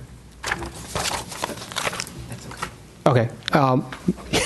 Vice Mayor? One additional comment on the screen there. And we don't have the full plans in front of us now, but if perhaps also there could be some foliage along that way, so it's not just I don't know how long this art screen is supposed to be. 15 feet. 15 feet. Okay, that's not long, but some type of foliage along the barrier of the BART Plaza and the actual BART track, so it's not just a chain link fence or a very plain fence. If that's a condition, we'd be very amenable to that. Okay, great, thank you. One other thing, I'm sorry, Mr. Mayor. Could I give Councilwoman Leva a chance? I think that's a super solution to the color. It would add natural color and brighten it up. And I would go with the Millbrae historic names too. I like that it is a transit station, but yet it's Millbrae's transit station. Councilwoman Pappen. Yeah, San Mateo, the cities and towns in San Mateo County are really struggling for a vision here. I think this is Millbrae's opportunity to help that out. If we're going to do some sort of a transit wall here, I think it'd be exceptionally helpful for all of us along the transit corridor if we emphasize the cities within San Mateo County instead of just Millbrae. This is really a regional project that's coming together here, and I think that is a prime opportunity for us, if we're going to do something like that, to include the cities within our region here. We've got stations in Daly City, South San Francisco, Colm, all these different cities, and we are really trying to come together as a community instead of, because we're always up against San Francisco, San Jose. This would be the opportunity for us to really bring that together. Councilwoman Leva. Do you think this brick wall is about 15 feet? No, it's a lot longer. How far is 15? Much longer. 15 feet's about right about here. Yes. Here to the wall. Here. Where's your iPhone? Yeah. Put out your iPhone. So that's 15 feet. There's a measurement here. We don't have. Here, I'll tell you exactly what 15 feet. Time out. My point is, everybody got the drift. My point is, this is not a humongous wall. It's 15 feet. Why even bother putting a 15-foot wall up then? If you can hardly see it. Well, I mean, I don't know if we can fit. I'm just thinking about all the cities in the I like your point, Gina, but I'm not quite sure that we have 15 feet of room to acknowledge all the different cities in our. Well, between the transit centers here, I mean, this only has 10, and if you're just listing the ones on the transit corridor, that would be it. So you've got Did it work? Yeah, 15 feet's right about there. From Ask where an to where? engineer. Ask an engineer, I'll tell you. Well, the phones do that. From there to the wall. From there to the wall? Okay. Okay. And I think that's the perfect time to really, we're trying to put San Mateo County on the map. Councilwoman Schneider. I appreciate what you're trying to do, but this is Millbrae. This is time to put Millbrae on the map and to stop Millbrae being just that small town. And later tonight, I'm going to report about last week's SFO Noise Roundtable and the monitoring devices where we are not all one county looking out for each other. So I actually don't want to see the other cities on something that is Millbrae. We could have the spur trail on here. We could have things that people could come and see in Millbrae on this wall, which can actually help our merchants, our town, get its own place on the map. So that's where I'm at, and that's what I'd like to vote for. Where is this? Where is this barrier going to be in particular? Where's the? See it up there? There's a kind of a red area. It's at the end of the. Is right. Oh, I see. So it's just kind of it's not a screen. It's a wall. No, I'm sure that's not the scale, though. If it's only 15. That's definitely not the scale. Be careful when you. It's just completely tiny little. Maybe if I may make a suggestion, maybe there's a combination of some Millbrae signage as well as some transit signage that we can integrate and use the color scheme as. Millbrae's in green and orange, and the other transit stations maybe in another color or something like that. We could integrate both ideas into one, where you don't have to pick one or the other, as a thought. Vice Mayor? Yeah, I think I would respectfully disagree with that suggestion. I think that would be a little bit too busy just on one, relatively small screen. I think it would be helpful to have some type of indication that the landmarks being mentioned are Millbrae landmarks and they're not just random words on a screen for those who are not as familiar with the city. But, to be honest, I don't expect folks in Redwood City to be putting up, a Millbrae sign at their developments. And I'm not saying that that we're not in it together. I think we certainly are. There's been a lot of teamwork between the various cities in the county and a lot of collaboration. But, I don't think there's any expectation that we're necessarily promoting each other through public art. Well, the other thing, too, is that screen's really out of the way. Nobody's going to really walk there, right? I mean... Isn't that the purpose of it, to keep people? It's a barrier. It's a barrier to keep people walking, what, into the tracks? I thought they already have a... To the street. Can we just put Mill? Wait, I thought that's a building. That's right next to the BART building, right? That's not the street. That's the BART building. It's right next to the tracks. Is that, yeah, right next to the tracks. Or is it next to South Station? It's between the little green area that you see, our little turf area, and South Station Road. What is that? What is that circle, that little green circle in the middle of that glade? It's a flat turf area. It was previously. So it's meant. What is that area is meant to be for? What purpose? Gathering space. Kids could play on there. We could display things. I think that would be a good location for kind of like a waterfall feature with this screen in the background or foreground or whatever. Because I really don't like where the water fountain is now. It's just kind of like easy to walk by. It's not interactive. It's not interesting. Where if you had a water feature where people are gathering around, I think that it would be very, very relaxing. I like that idea, but then the screen to me, it's so small. It's up to you guys. I do like the idea of putting the other cities there, but it's up to you guys. It's really not important to me as having a water feature that brings people around and gathers people around. I can accept that. You can what? What was that? A water feature instead of a wall. Yeah. It's 15 feet, guys. It's hardly noticeable. Again, I mean, let's emphasize here. This is the largest intermodal center west of the Mississippi, people. We're talking about 15-foot screen in the largest transit site in the country, yes. So make it something significant. Exactly, so let's make it a Why- water feature. Well, we haven't heard anything significant. We've only heard criticism. So, Mayor But there's ideas here. What do you? Mayor suggested a water feature, 15-foot water feature, and I would agree to that. So Mr. Mayor and Councilman. Can I comment for just a second, just to kind of let you know where we're coming from, and great input. Some I think I can do, some is a little bit troublesome, and I'm, again, happy to talk collaboratively about it. Our understanding in the last meeting, the fountain location was approved at its current location, and all that we're down to was 1 bear or 2 bears and the size of the steps. That's my understanding of the condition of approval.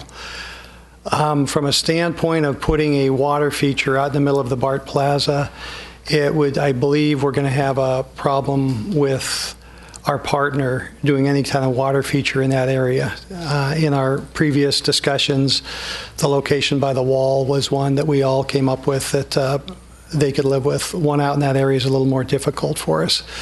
And again, from the previous approvals, again, I thought the art fence or wall was approved. It was just a matter of what it was going to look like, what was going to be on it. So that's how we work with staff on this. That's the direction we felt we had. That was the scope and envelope within the approvals that occurred. So from the developer standpoint, I'm just giving you my input and how we took direction, and that's how we thought this would go, and that's how we got to where we are tonight. And we're sorry to cause any frustration, but that's not my understanding. I understand. Hey, hang on, my turn. Hello, guys, my turn. Thank you. But, my understanding is, I didn't understand that we approved location. The reason why it's before you this evening is because it was not approved. Okay, so there's no specific location there. There was direction, and there was conversation with the direction to come back I just want to clarify. for final approval. Okay, thank you for letting me speak. You're welcome. Okay. Your turn. Are we set with a wall, or are we set? Can we do a green wall? Are we set to figure out one of these 3 options? What do we? Okay, here's my response and my offer and areas that I think I can, which would work for me. I'm fine with moving that wall or removing that wall and creating another feature closer to our residential building. And I think it does a couple things. One, it draws everybody's eye towards our retail plaza, and it brings people that way. There's a little bit of, here we are. I have a little bit of concern that spending the money on a feature there, and I've gotten your reaction too, that maybe that's a wasted place to do it. And I want to, if we're going to do art, which I'm open to doing, I really want it to benefit the retail and the area there. So if the art wall is a problem, we can continue to work with staff and come back with something closer to 5B, the residential building, and have you take another look at that. Well, okay, Councilwoman Papp, can I make a comment first? Yeah, go about the art wall? So I'm thinking that, it could be a nice art wall. It could be a wall that has water just trickling down. It doesn't have to be that tall, so it causes a lot of problems. It could have trickling down over, and it can have these signs on there, on the wall. But my point is, it'd be a good location, like you said, to draw people in and have an opportunity for people to congregate. Okay. I think it's a better idea, quite frankly. I mean, I came here wanting to get this approved.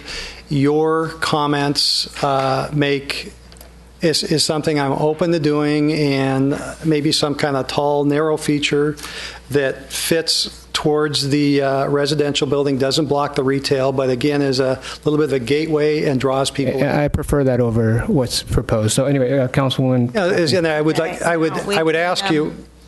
I'm sorry. If I might, if you're suggesting that it's there, as Mr. Holliber mentioned here, to draw people into the business thing, it seems more reasonable to do that it has some interactivity as far as information, some sort of a wall. I don't know how we're going to keep talking around having some sort of digital messaging or something, maybe that's the place for some of it to really bring people into the area there. That was my other comment I was going to bring out later, is that I'd like to see more wayfinding signs, like this way to City Hall, this way to parking, this way to more shopping or whatever, this way to the motel, wayfinding signs, because that's what we're, in past planning conferences, that's one of the things. And if you go to like Hillsburg or you go to Napa, Sonoma, they have a lot of wayfinding signs for all the tourists. Well, more than wayfinding, information is going to be key at this development. Why not have one there, as Mr. Holliber mentioned, that's going to be interactive, going to provide information? Well, something like that's usually in the middle of a plaza, though, or something where, congregate. But we still haven't gotten confirmation for that. We keep talking around it, and it just doesn't happen. Well, I think we can add that. We can add that, but let's work on the screen first. And now I'm thinking it's morphing into a screen fountain. So, We say we don't want the wall? you can say that too. I'd like to make a motion, we don't want the wall. You can make the motion. But that we want something else instead? Okay. What do you want? Wait, why don't we just tell them exactly what we want when you want to make a motion? We don't want to have a wall. Just tell them exactly what you want. I was going to suggest that we let them work with staff to come back with something. Okay, we don't need a motion for that. So we just tell staff, we just give direction to staff. Councilwoman Snyder. Having just spent 3 weeks in Italy, seeing amazing art everywhere and amazing collections of bollards, what's going to go along that area there that might prevent a car from driving into that plaza? Because I thought that this piece of art was also providing sort of that service there. So if we remove this, there's going to have to be something else. Not necessarily. It wasn't really a requirement to do anything there. It was just a thought. Okay. So, but there'll be bollards of some other type then? I think there's already we have to be careful about bollards because we have a lot of public access easements. Emergency vehicle access running through there. And Understood. Even little teeny small towns in Europe, maybe it's because they've had more terrorist attacks than we've had, knock on wood, had them. So how are we going to protect people in that plaza from somebody driving down South Station Road? This is taking us way off from art because that's what I thought that this art piece was also functioning as. So I never brought it up before. That's a good question. And there are some bollards that are very, very artsy in themselves, even not the owls that I keep talking about, but, just nice structural pieces. I took lots of photos while I was there, but, it doesn't have to be a pole that looks ugly. Let me ask staff. Let me answer your question. Can I have some staff to answer your question real quick? I think that there's already something there, but it's not very attractive at all to keep traffic from going into the station, because I assume that that's something they don't want right now. So I'm pretty sure there's something there now. Generally, when you go down East Station Road, which is where mainly the shuttles go, that's wide open. There's no bollards there, and it's purposely done that way. So there is access for fire and safety issues. Then when you run up, and that allows people to go across to fire and safety to go across to South Station Road. It also allows them to go up Garden Lane. And then there are bollards at the end of Garden Lane, the east end of Garden Lane that tees into Rawlins, and those are designed for fire and everything that they'll roll over or whatever when the fire department gets there. I trust you and staff are going to work that all out and people will be safe. If the artwork is going, just keep that in mind. So if I heard you, and then maybe I can get a little direction, maybe it'll go on record with staff, we'd like to work. You want to get rid of the fence. We want to work something closer to the residential building, something with a little height, and potentially some water. From a standpoint of digital design and such, I would like to take that away from the art aspect, and we will certainly consider doing something in our TDM coordinator spot or other spots in the project that is probably inside a building that is giving people directions or schedules and things like that. Okay. Vice Mayor?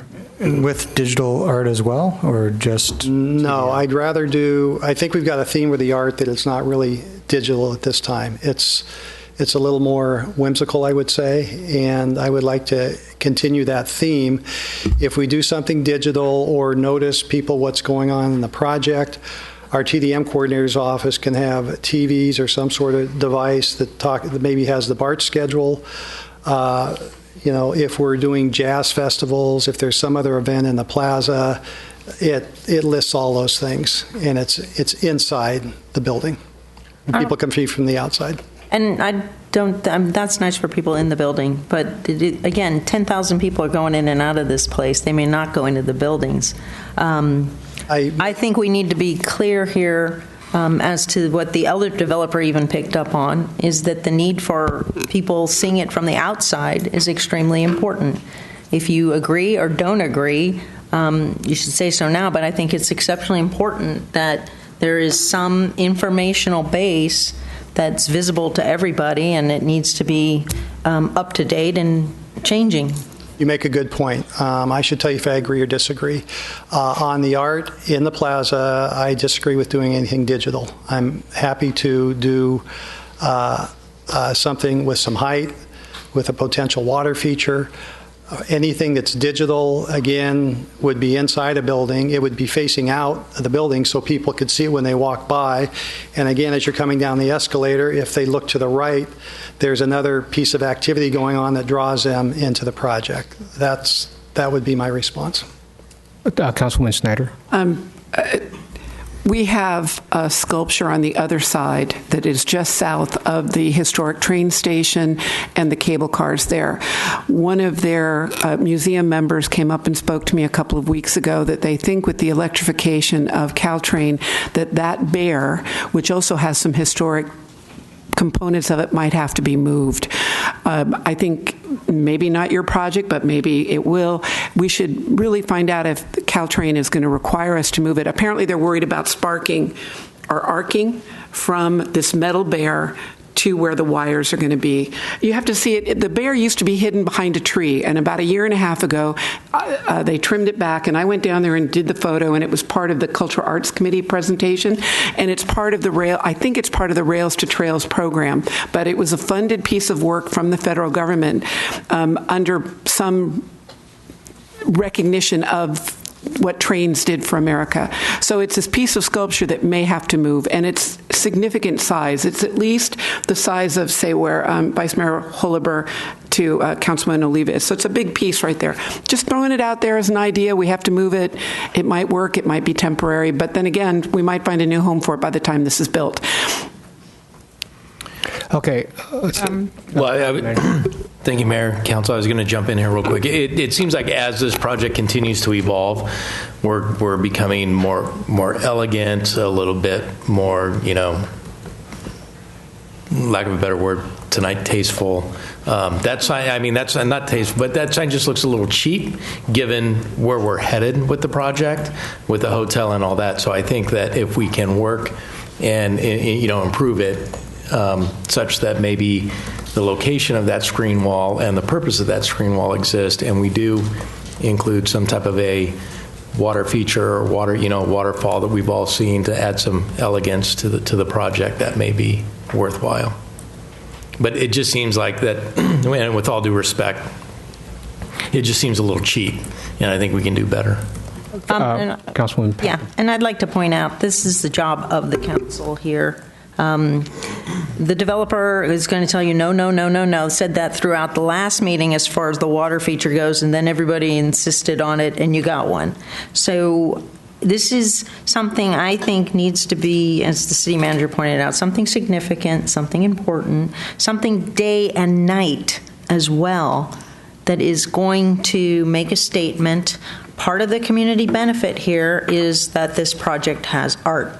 I don't think we need to settle for just a standard wall like this.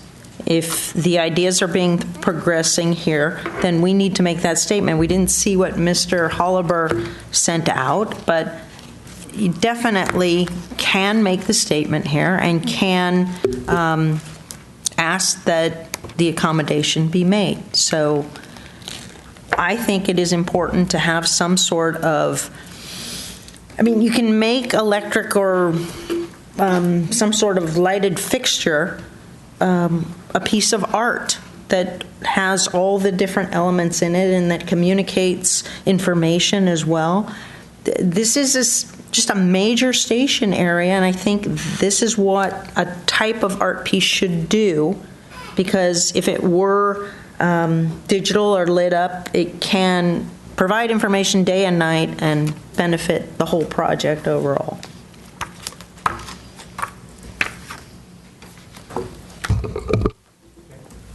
Okay, any other comments? So let me get this straight. Are we getting rid of the water feature you're proposing on the side? Are we going to keep that too? Yes. Okay. My question, is it actually water in there, or is it kind of looks like water? It's water. Okay. I just want to be clear in my mind, so, you know. Okay. Okay, so I guess we have the screen is finished discussion, so you want to move on to the fountain then? Yeah. Okay. So Mayor, just on the screen, so we will work with the applicant to the satisfaction of staff. Okay, and I think the whole purpose is to bring a gathering place, a place people can gather, you know, and enjoy the scenery. So, whatever it is, hopefully it'll be, you know, something interesting. So a piece of art, a water feature, something that is within the dimension to provide the screening, but we'll evolve that to improve upon just the screen wall itself. Right. Okay. Right. Okay. And I don't think there's any agreement on what should go on the screen. I don't hear that at all. So. Well, it sounds like we eliminated this. That's what it sounds like. We eliminated the screen wall with a replacement of an improved piece that achieves that objective, but increases either public art or some element that will enhance the area.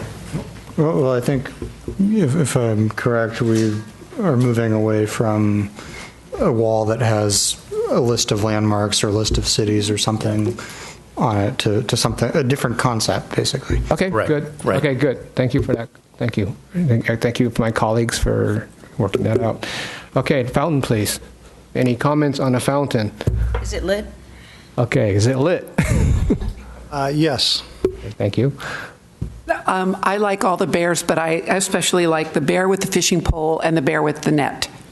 Plus, I think the bear with the net sitting on the bench will be really interactive there. I think a lot of people are going to take photos, so good job. Thank you. Where is Oh, there he is. Okay. Back out there. He's got a little net, and this one's got Anybody else? Oh, yeah, I'm sorry. You had a bite. Is that net going to be open? We have problems with ashtrays. I don't want people to take. That's a good point. That's a very good point. Maybe it should have a fish in it. If people are going to throw coins in there too, so. Yeah, just don't want it to turn into the wrong kind of art. Happy to get your general comments, and an artist is going to actually design it. You see the concept there, but if there are a couple things that you want to make sure it includes, please let us know, and we'll make sure they make that a part of it.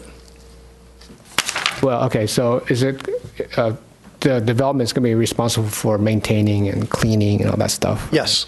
Okay. Vice Mayor? Yes, I agree. I like the teamwork bears option. I think in terms of style, I like the Pelican. I may be on the minority here, but at least like the style of the Pelican, if the bears could be sort of goofy, cartoony looking, similar to how the Pelican is presented there. And the fish as well, for that matter. Sort of Yogi Bear, yeah. That style. Okay. Councilman Pappen? Clarification on the lighting. Will there be lighting within the, or are we away from this? Are we just doing the wall? I think it's going to be. Just that, okay. So I take it. To give you the idea of the Pelican. Got it. Sorry, we're off that one. Okay. Just And how big is this structure? Just a minute. The length of the fountain is 15 feet. It's the seating is 1 feet 4 inches wide, and the height of it is 1 feet 6 as you sit on that fountain. 4 feet 1 inches wide. How many inches? 4 inches wide. Let's go to. I'm not explaining this very well.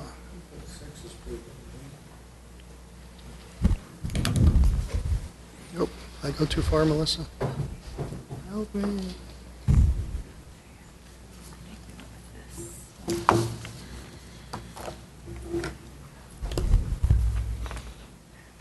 Okay, if you see the gentleman sitting on the fountain, the area he's sitting on is 1 feet 4 inches wide. The height of that seat is 1 feet 6 inches wide. The length of the fountain is 15 feet. I'm sorry, I'm just having trouble computing. So he's sitting on a 4-inch wide. 1 foot 4 inch. 1 foot 4 inch. Okay, got it. I thought you said. Sorry. I thought it's 1 by 4. Okay, got it. Thank you. All right. 16 inches. 16 inches. All right. That's a lot easier. Okay. 18 inches tall, so kind of like Okay. a chair. All right. Vice Mayor, did you have a comment? I like it. Okay, Councilwoman Oliva says she likes it a lot. I'd like to see more bench. Can't we have that go all the way around? Yeah. We can wrap it around the fountain if that's what you like. But my whole reservation about this fountain, and now that you can add another water feature, I'm much more receptive to this. My problem was I wanted a water feature that provides an opportunity for people to interact and gather and provide as much space as possible for that. And I don't think 15-foot space is going to do it. So, but if you can add another water feature, I don't care what you put there. Okay. We took your comments into consideration. I've heard that a lot. Gathering place, people hang out, wander, be comfortable. I think this fountain does a lot of that. It has a little fish on it, it has the bears, has a place to seat. I think it does a lot of that, but it's just still only 15 feet. So you can't, there's no place to sit around the thing. You can sit on the bench, but, if you just want to, it's harder to gather.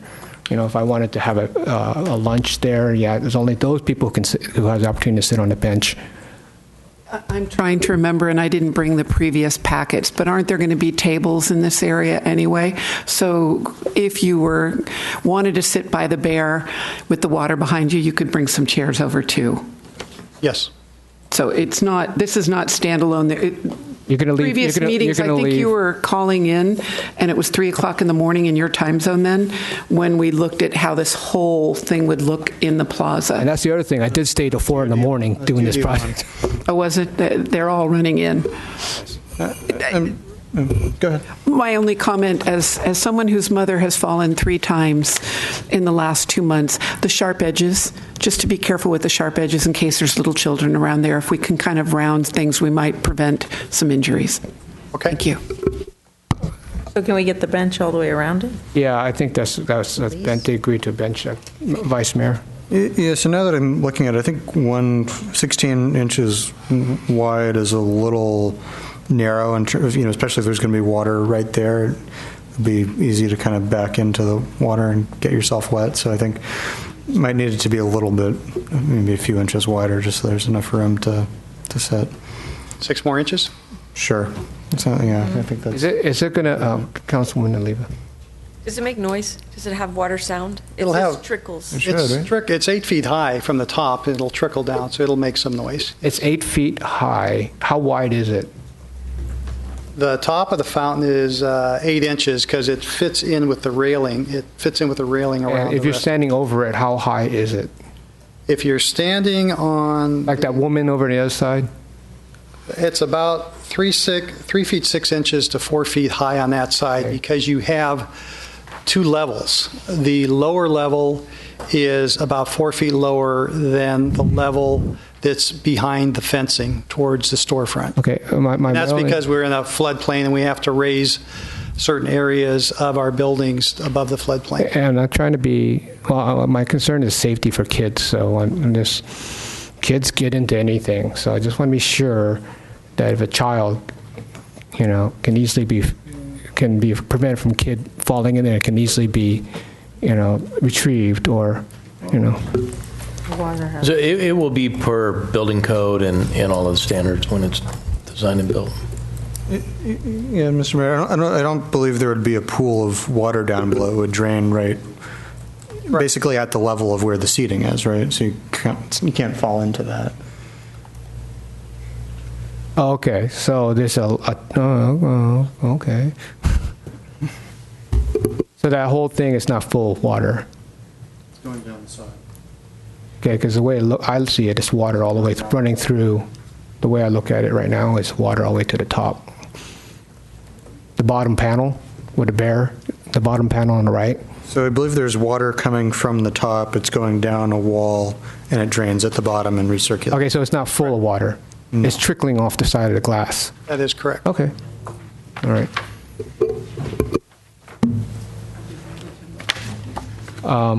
Is there any other questions, comments? What? Move forward by consensus. Yeah. Do we have consensus? All right. There you got your instructions. Okay. That's knocked down. Let's go on to the motel. Motel? Well, it is a motel. It's, for all intents and purposes, it's a motel. Extended stay. I'm going to, if we're on the hotel, I'm going to bring Scott McGill up here. Again, he's with the developer, and he's worked very closely with staff on all these designs. And when he's giving his presentation, we'll be happy to pass around the building materials and walk you through how we got here. Scott? Thank you. Oh, no, not necessarily. Holiday Inns. No.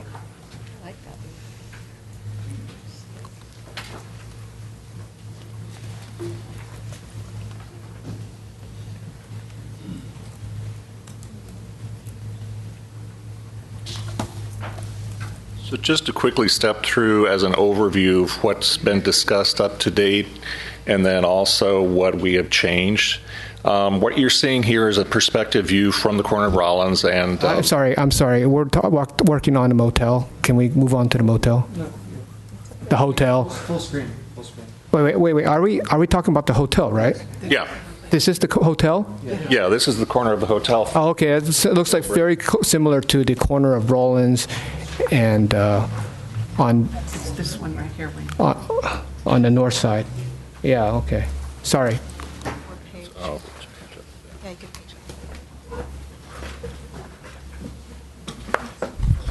So this is an overview of the actual elevation and one of the proposed color schemes. So what we have, going back to the rendering, on the upper floors, on the guest room floors, we have a combination of metallic panels and the high-pressure laminate in the walnut finish, which gives a really rich, warm gray and warm tone wood tone. And then the lighter silver on the outer panels, which picture frame various elements on the building. The corner element that you're seeing by the blade sign that says Residence Inn is now, it mimics, to create a gateway as you enter into the development, it mimics what's going on across the street in the apartment building. Only theirs is done in a variety of tans and oranges. This is done more in our color palette of muted grays and metallic tones. And then moving down to the ground floor, that seemed to be the most contentious point with everybody in the previous meetings. We worked extensively with staff and have come up with several alternates that we'd like to present today. This is one of them, which is a limestone. It's a flamed limestone.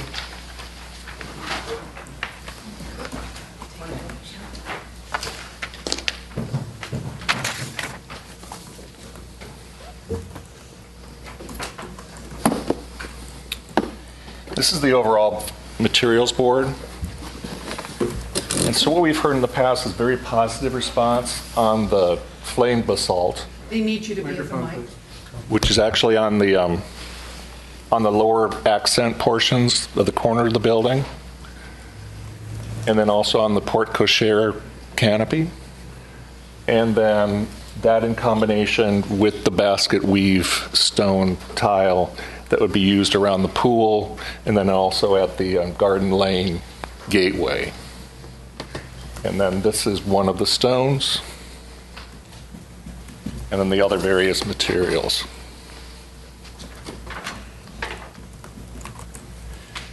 And that is the material as it would look in composite. They're large format stones, they're about 12 by 24 inches, so it comes across as a rather monolithic appearance.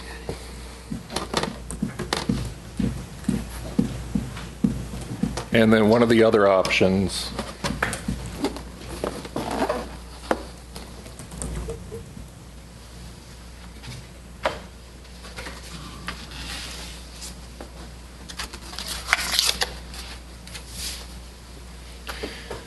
It's a combination of these stones in a random pattern. Again, they're in a large format stone. It's about 12 by 24 inches. The main body would be the very light honed finish, and then accent pieces with the chiseled finish on it would be introduced in a random pattern, which gives you almost an old museum quality building. And here's where you see the pattern in combination.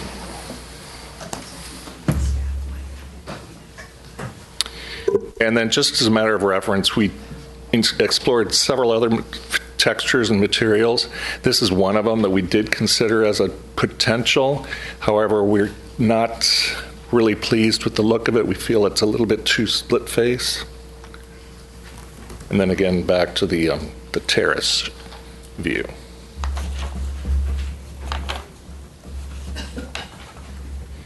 But there again, what we're picking up on is not only the basalt finish, but also the basalt finish that's proposed for the water feature. We feel that that's a strong tie between both ends of Rollins Road. So we're introducing a lot more of the basalt around the building. It's on the northwest corner facing the housing, and then also on the public porte cochere.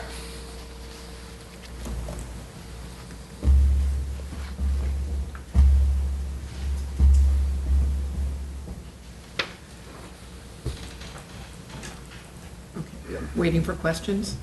Oh, sorry. Question. No, So going back to when staff gave their presentation, was this the preferred? I'm looking for staff. Was this the preferred by staff? Where'd he go? Hold on for just a minute. Yes, Or- that's This was the preferred, so the flatter feature. the flatter one. I think that's rich. And we, Versus me, I like the one that you said that you didn't like. the chiseled, The more chiseled, the more stone, the more Italy-looking one, to be honest.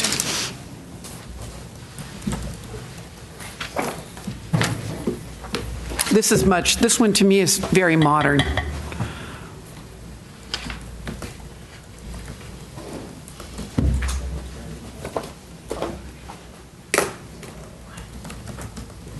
I got a workout tonight. so that has a much stronger stone face to it versus the more contemporary, very smooth finishes.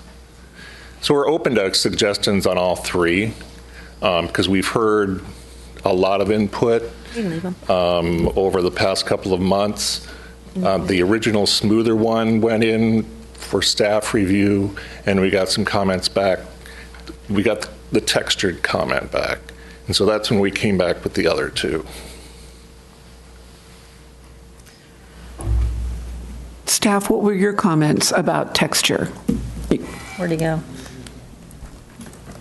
Unfortunately, Brad Meisner had to leave for some reason. So I think what the objective was, we were trying to, not make it so stark and to, provide some interest in the wall. But I think at the end of the day, we were achieving elegance and a higher quality of material. So we're, our recommendation, would be, we're pretty close. So, we'd look to you to see what your preference is. We're fine with any of the options, but the structured stone, as I understand it, provided a little bit more interest, and it wasn't so plain. Can I point out, too, okay, we have a parking structure, all right? This is not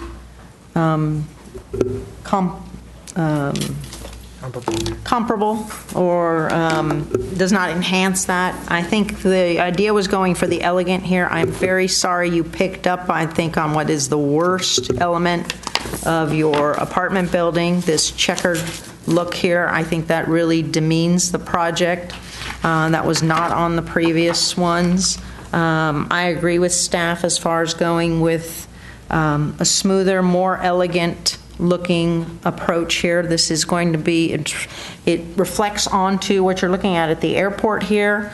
If you haven't seen the picture of the airport hotel that's going in there, as far as streamlining and things going elegant here, I don't think we should have a checkerboard on the end.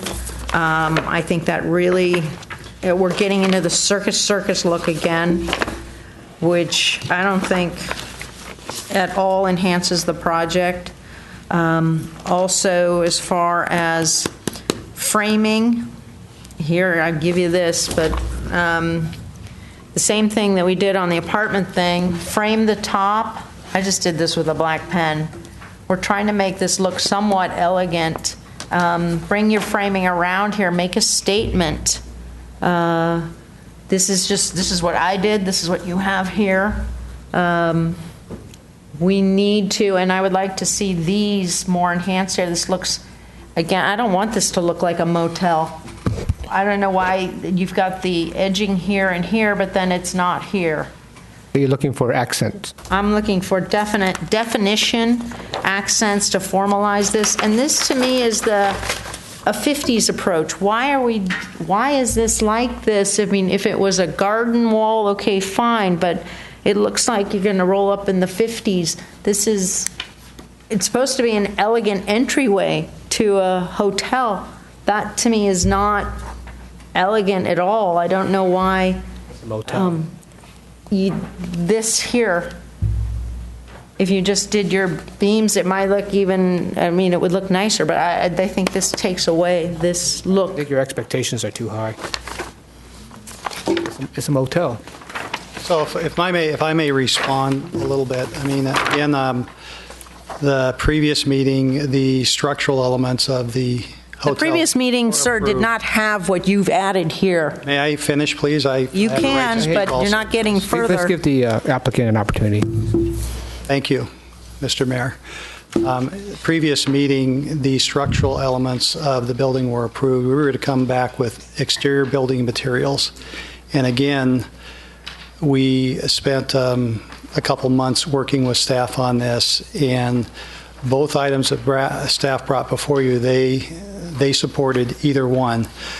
The reason these two types came to you is we gave them to staff. They met with council members who wanted to meet with them and got input, and the result of what you have here is from the input we received. So we're doing the best we can with the input we're getting.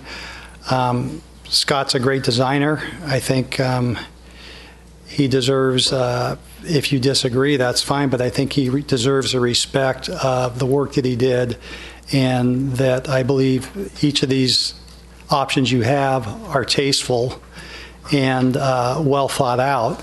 I totally understand if you don't like them. If somebody doesn't like them, I understand that. But again, we believe we did the best we could with the input we received. We upgraded the materials. We took staff's recommendations and presented them to you, and felt that if we gave you a textured one and a smooth one of those two would work for you folks, so you could, so we could move forward with the project.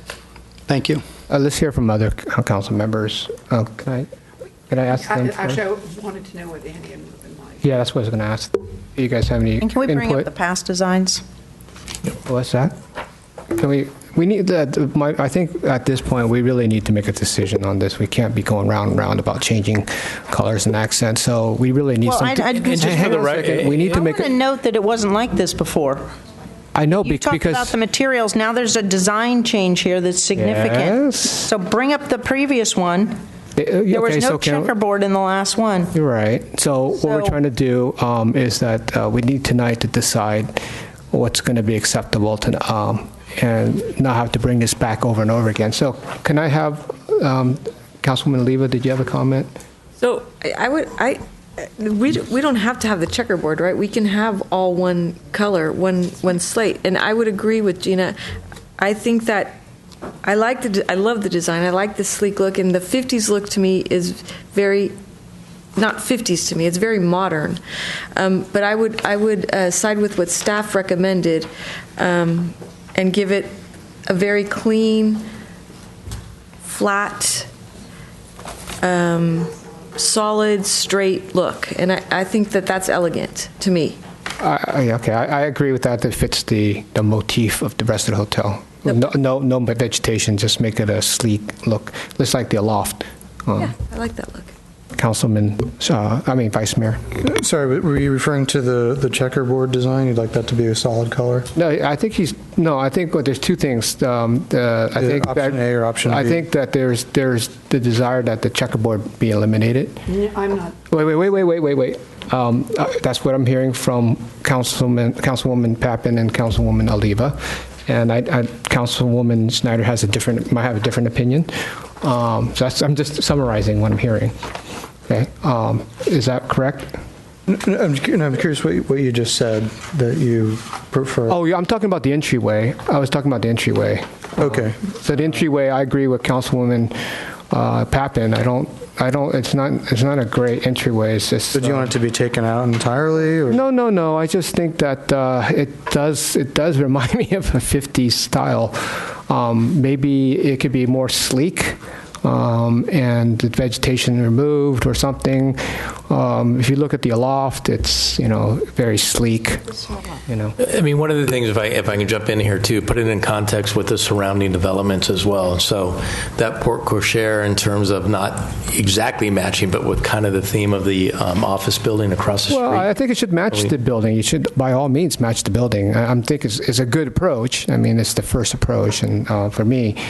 Maybe it's just because the entry is just small or something. And then the wooden slat and stuff like that. Maybe it just needs a different color. Looks like an Eichler. What?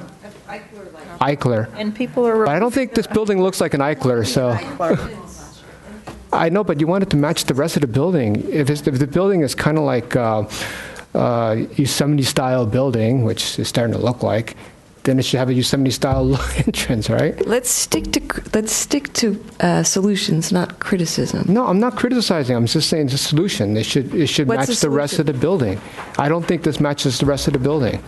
Solution is to fill in something like this, and I don't think you need this here. Open it up if that's what you're looking for. I think that's a good idea. Get rid of the slats. You don't need the slats there. Get rid of the vegetation. No slats anywhere else in the. Can we stay on one aspect at a time? Sure. Okay, I'm sorry. That's a good point. Councilwoman Schneider suggests we stay on one aspect at a time. Can we focusing on entry right now? So that's what I'm focusing. Switch from material to entry. Well, I thought we were okay. Are we discussing material? We're not finished discussing material. Is that what I understand? But she didn't have. We heard what Annie, but didn't hear what material Ruben liked. Okay, I'm sorry. My back. Let's back up and let's go back. Well, it sounds like we're to have consensus, but yes, I do agree with option B. I think that integrates better with the other buildings. Option B is where's option? That's the smoother finish on the stone. Okay, thank you. Can I have one question on option B? Yes. Kelly, I'm sorry. I'm looking, so I'm going to be overruled on the flat, so that's okay. I like the way it looks. I can understand what you're going for. But I'm looking at A5.04B, the two options there, and I don't, the flat version, it seems to have some color differentiation. Is this going to be a solid color all the way across, or will there be color variation? There is a natural color variation. There is so that at least it won't be like that wall at Heathrow, because I'm telling you, this is what Heathrow looks like right here. No, it wouldn't look like a painted finish at all. It actually looks, it's natural stone color. Okay. And then what is that layer, the baseboard? What is that? Because that looks to me in both drawings to have more texture. And also, well, it's in the same color palette. It's in the brown color palettes as opposed to the gray that we're now looking at. Yeah, that color didn't render well. It's actually, we've changed it to a dark, it's a architectural concrete, because that's our so instead of the browns here, it'll be a darker gray and then a lighter set of grays with the flatter finish. Yes, it ties into the darker grays on the building. Okay. I can see that this is nice if you're get banged into the wall or you're standing talking to people and you weren't going to scratch your clothing that way. I just would prefer more texture. Does that mean that you've got at least three of you who like this? I just want to make sure we're still on the same page. We're talking about the wall of the first floor, right? The exterior wall. Is the material? Okay. I just want to make sure we're all on this. I'm on the same page. Okay. Yeah, it would be the very base, like a 2-foot band that goes around the entire perimeter of the building. It's a base. Same texture? No, No, a slightly different texture. it's a Okay. smooth architectural concrete. Okay. Well, Councilwoman, Sorry, that was the comment was about the base, the very bottom tile there.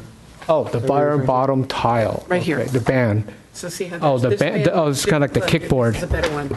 This is where it's one texture and there's the flatter finish. Oh. But there is variation in the wall still. Yeah, it rendered with some texture to it, and it shouldn't have. Okay. There you see it a little better.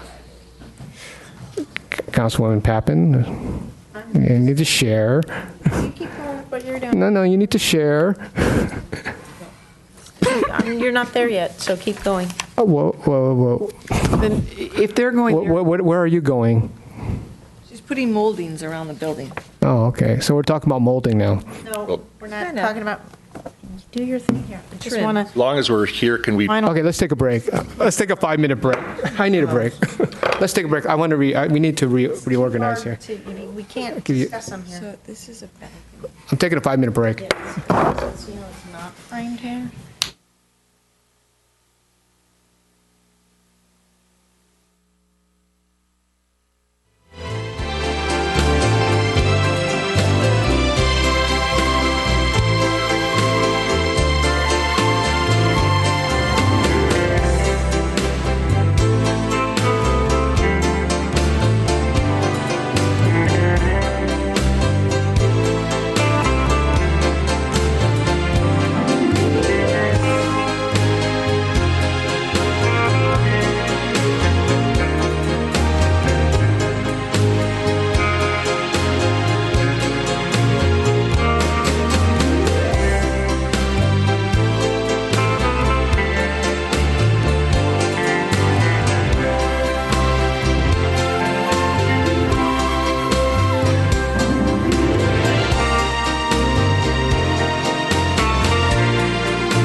I put those in.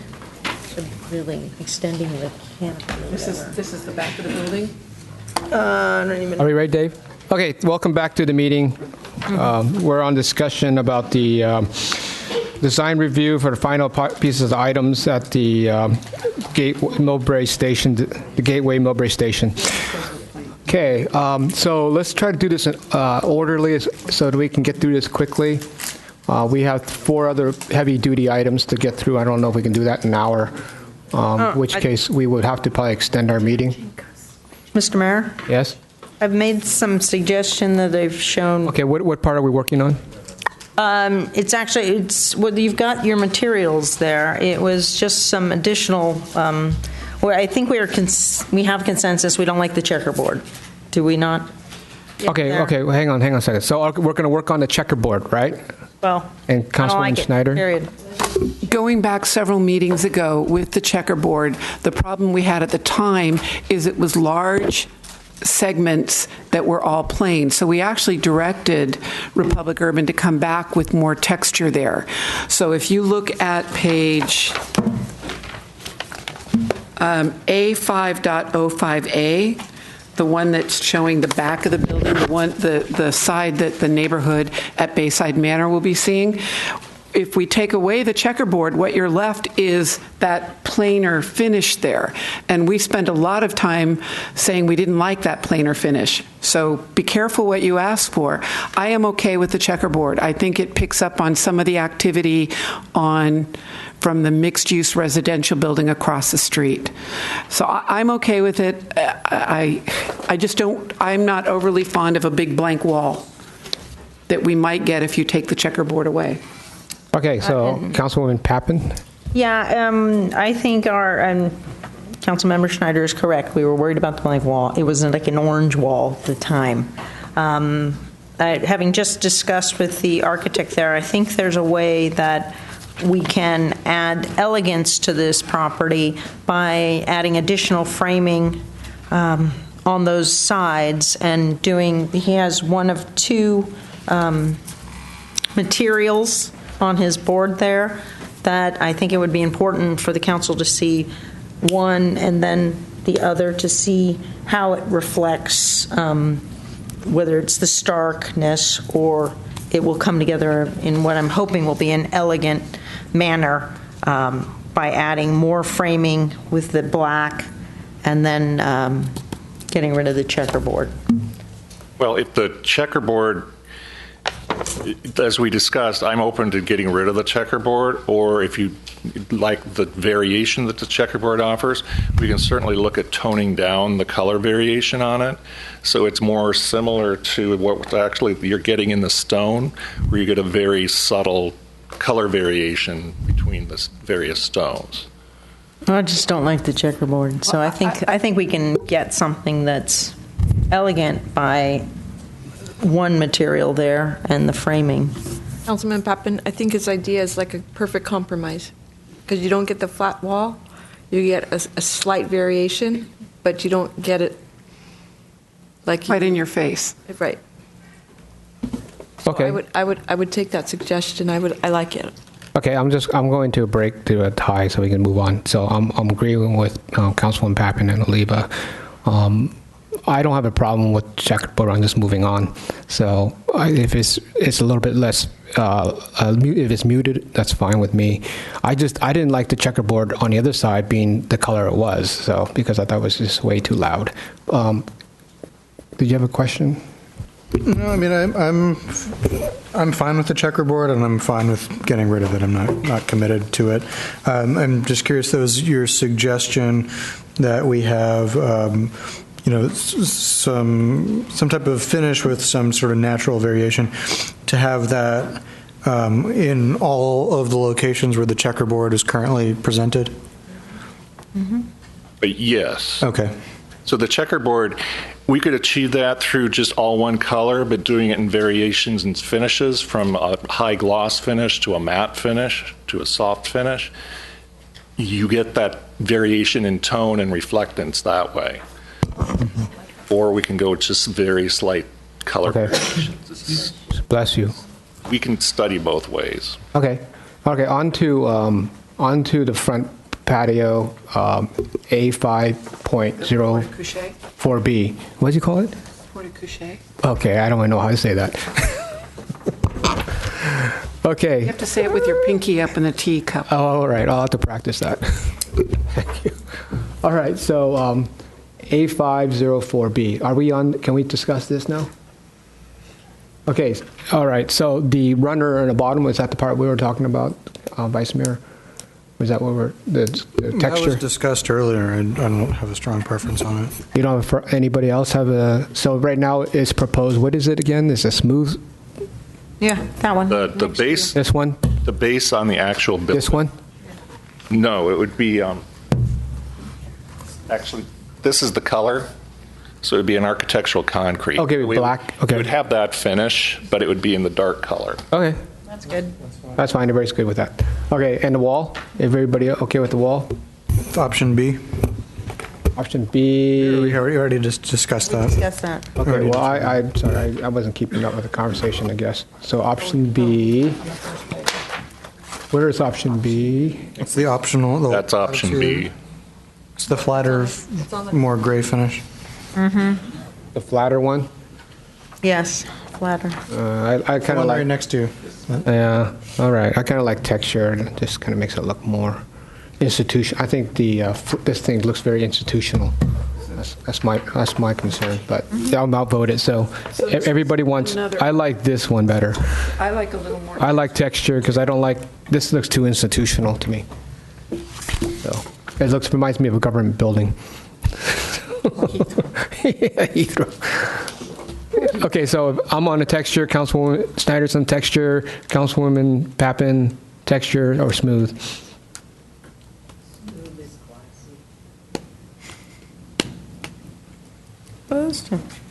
They don't care. No, I care. No, she cares. Okay, smooth or texture? Smooth. Smooth. Okay, you got smooth. There you go, smooth. Okay. You hold up a sign. Okay. All right. On to the part about, we have agreement on getting rid of the slats on the front entrance thing. Oh, I definitely vote against the slats. No slats. Okay. I don't want slats. Anybody else have a problem with getting rid of slats? What are some of the options? Because the building is very geometric. It's got those straight lines in it. What is something that you could do? What we would probably be investigating is just getting rid of the slats because, to be honest, in detailing, they become a little problematic. We'd probably just picture frame that opening and possibly integrate some green elements in it. So I like the idea of some green elements and maybe some interesting lighting. Yeah, there's a lot of pavement out in that area in the turnaround, so it would be nice to introduce some greenery there. Okay. We can look at the aloft porte-cochere. I'm familiar with that one, and that's got a lot of interesting lighting on it. And I think that's a good solution, very good solution, actually. Okay, thank you very much. We're all settled on that. Okay. Question? Yes. This Just from staff's point of view. balcony that's proposed there, it is on the windy side, and it looks like the glass really doesn't come up a sufficient amount. It's on the other side. Is it on the back side? Oh, is this the back side? It looks like It's actually on both sides. on both sides, yeah. Which picture are we looking? Take a last picture on your project. You got people out there. That could work on the back, but it will definitely not work on the front. The glass or whatever you have there as a barrier definitely needs to come up as far as possible. It is such a wind tunnel. Right now, it's at guardrail height, so we could definitely raise that up 6, 7. And can you get rid of the rail, just have the infinity glass or something? I've got to check the code in Millbrae to see if they allow it. Some jurisdictions don't allow the all glass. I'm sorry, as someone who likes to take photographs and hates the fact that glass is really hard to keep clean, and if you're going to shoot behind it, you're going to probably always have, I don't have a problem with keeping it at this height. If it's windy, people are going to go on the other side. We're not always windy. We're not windy in the mornings most of the time. Well, and that's the idea behind the outdoor and indoor atrium space, so that you do have, you've got, it rains up here. Mm-hmm. So you could also use that space and be indoors and still get a feeling that you're outdoors. So it's a combination of two. And like you said, if it's a bad day on one side, just go to the other. Mm-hmm. How is that area going to be lit at night? It's all low-level lighting because we don't want Meaning what? overhead lighting that's like low levels. poles. So it would be light bollards and wall lights. It'll flood the walking surface. I know we've already approved your planting, but I stayed on some balconies that had jasmine, and it was heaven. So just a thought of some scented plants. I like jasmine. Yeah, I don't think we've approached the actual design palette on this, so that we can certainly do that. And I know the developer loves that plan as well. Vice Mayor? Yeah, I agree with that comment to keep the guardrail at the current height. And because I think that side does have better views than the backside, even if there's more wind, the backside will just be looking at the airport construction materials and the parking lot. And yeah, if it's too windy, then you can stay inside and look through the window. So keep it as is. Councilwoman Oliva, your opinion, please. My opinion is either way, but what I might find for one way or the other, please. I'm going to say for a compromise, you might want to do maybe the north side of it or the south side of it, and keep east-west low and north-south high. Well, that's Councilwoman Pappen. Yeah. Okay. So what I'm thinking is, So you got both things. You're saying keeping the same? Well, the balcony has two glass sides, right? You want to keep it the same, Yes, it right? does. I don't think that would That's the be front. attractive if there's different glass heights on the same side there. I think keep a it uniform. compromise would be to say elevate it to 5 feet. No. Right now it's at 3. I mean, not 5 feet, 4 feet, so that you have additional child protection, because that is an issue we have. Yeah. I like that, 4 feet. 4 Yes. feet, okay with you, Councilwoman Oliva? Yes. Pappen? Okay, we're all good with 4 feet. We're all good. All right. Anything else that we need to discuss? Yep. Yes, go. Framing, I've suggested. Framing? Yes. Okay. What do you want to frame? Some definition. What? I showed Oh, you Councilmember Oliva. want to accent some of the framing. Yeah. I agree. I hate that framing. So let's do something to make So it just attractive. emphasizing the black. It's on the front. Okay. I'm good with that. Showed the architect. Okay, so me and Councilwoman Oliva and you agree. Anybody else have any comments? No? Okay, we're good with that. I think the black adds elegance, so if you're okay. Vice Mayor. If you could just give staff get a copy of your markup. I don't trust staff. Vice Mayor. I do. She's just Yeah. kidding, folks at home. Yes. She's getting a little antsy. So are all of us. Thank you. Okay, Vice Mayor. Yes, I have a question at the front corner entryway there. The A5.05B.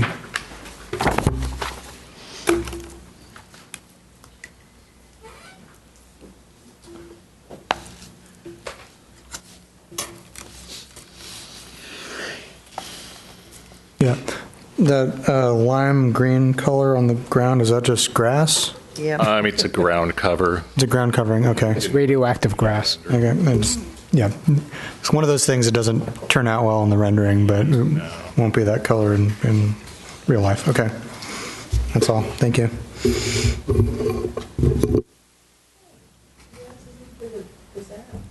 Well, it'll be ground cover, but it won't be this color. It won't look like this. Okay, somebody's voting for neon grass. Okay. All right. Okay, anything else? Anything else on this building? Okay, so you got your marching orders. Do we have to vote on this? No, no. It says action. Yeah, but you just have to come back. You want to just have to close the public. Yeah, we'll have to close the public hearing. But the question, do you want to see the final rendition, or you just ready to No, just we go? don't see the final. It's almost there. Why don't we have direction to work with staff on everything we did? There you go. You could do that, and then close the public hearing and then vote approval of what you've discussed. I like that. Well, Make a motion. Someone else make a motion. Motion to direct staff with with, Sorry, first do we motion to close the public hearing? Yes, you need to close public hearing. Votes, please, for close public hearing. The motion to close the public hearing passed unanimously. Thank you. Okay, now, would you like to phrase your motion, please? I would like to make a motion to direct the staff that I trust very much to take the suggestions that we all made tonight and approve this project with taking it forward approve the design review. Thank you, Ruben. Okay, because just to realize we haven't really looked at the completion of the water feature. Right. Just so you know, and we didn't see the rendition of the new portico. What did you call it? Porte-cochere. Oh, porte-cochere. I like that. Okay. All right, just so you all know, all right? Okay. No, I thought we did it by consensus. Yes, but we don't have the final rendition. We don't know what the final look's going to look like, so just let you know. It hasn't been designed yet, everything. Yeah. But I think for the art, for all the other art pieces, we gave concept. I think the only thing was maybe the actual murals on the dog walk. I don't remember if that, I thought we were kind of done. It's gonna. Correct. That has actually been approved. Okay, so. Concept, not the. Yeah, exactly what it will look like, but the concept is. Yeah, I think the only thing was the little puppy that kept visiting us every meeting. That's a done, right? Okay. Oh, 2 puppies. Ooh, So you do have a resolution in your packet. If you want to amend that or just give some additional direction with that, we can always fit that in on an edit. But I don't know where are you at? Do you want to complete this tonight? Is that the design? I prefer to wait to see the final rendition, but I'm being outvoted, so if you think that, if up to you. That's not really. I'd prefer to get it. I'd like to get this moving. So the council would like to go and approve this project tonight without sight unseen. That's fine. That's going to be through the chair. Yes. And I don't know if this would go around the Brown Act, but the city manager could hold one-on-one or two-on-two briefings with council members to review some of the design. Final design elements before they're built. I think that staff would push the Brown Act because then it would be a decision if it's to the satisfaction of the planning director, community development director, and then we can share that with you. Then that's fine. So staff will decide. That's fine. That's what we're doing. Okay, that's good. All right. So you guys have a first and do I have a second? All right. Oh, okay. There you go. So this is basically voting the resolution that's in the packet, but with direction to staff to implement the details that you've. Yeah, we want a water feature where people can congregate, and we want everything. Yeah, we want the change in the trim around the building.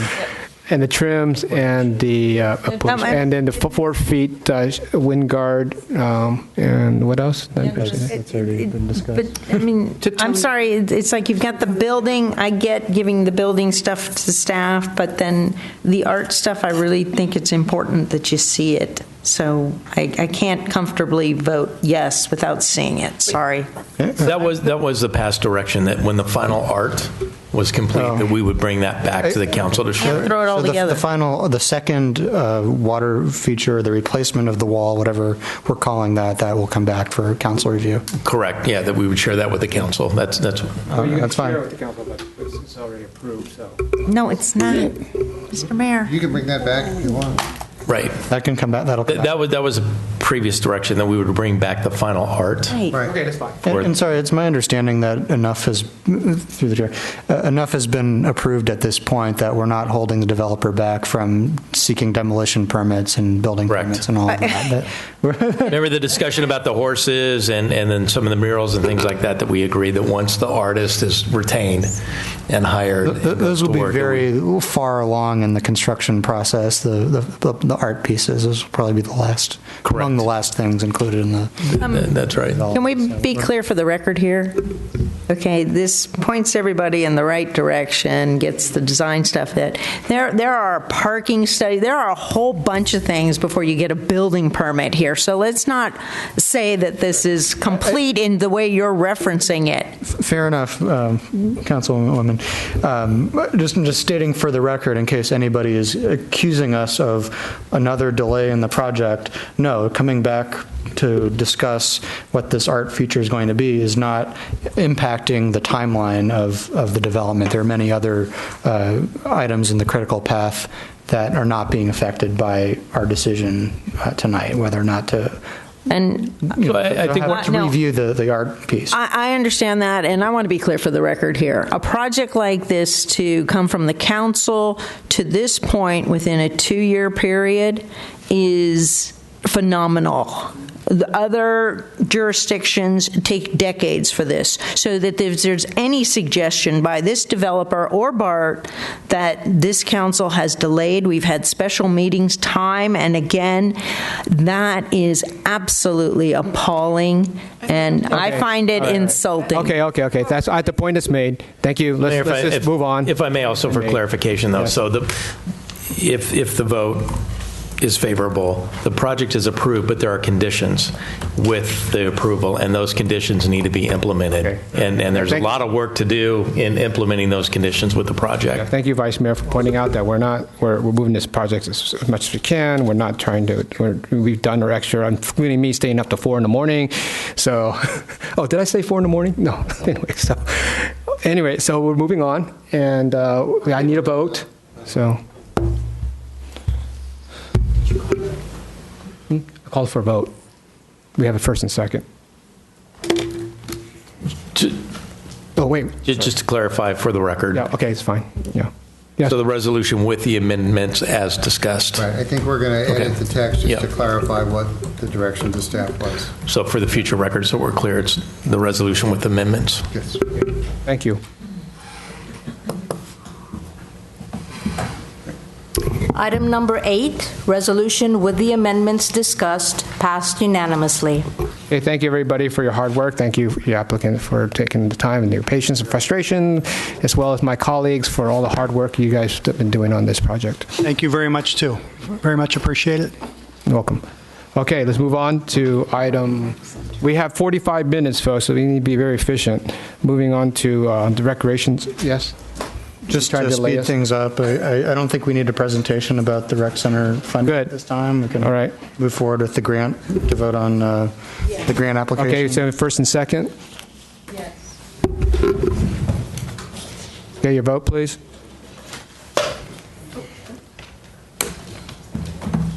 Okay, thank you, staff, for your excellent work and your presentation. Can I just, if staff is still here, did Mackenzie leave? Yes, she's gone. Item number 9 passed unanimously. Thank you, folks. Thank you, Vice Mayor, for your suggestion. Okay, so can we go on to, because I know Randy's been sitting there patiently. Can we do number 13 first? Okay, let's give it, I'm going to give a 1-minute break so we can clear the floor. Wait, I got the big heavy here.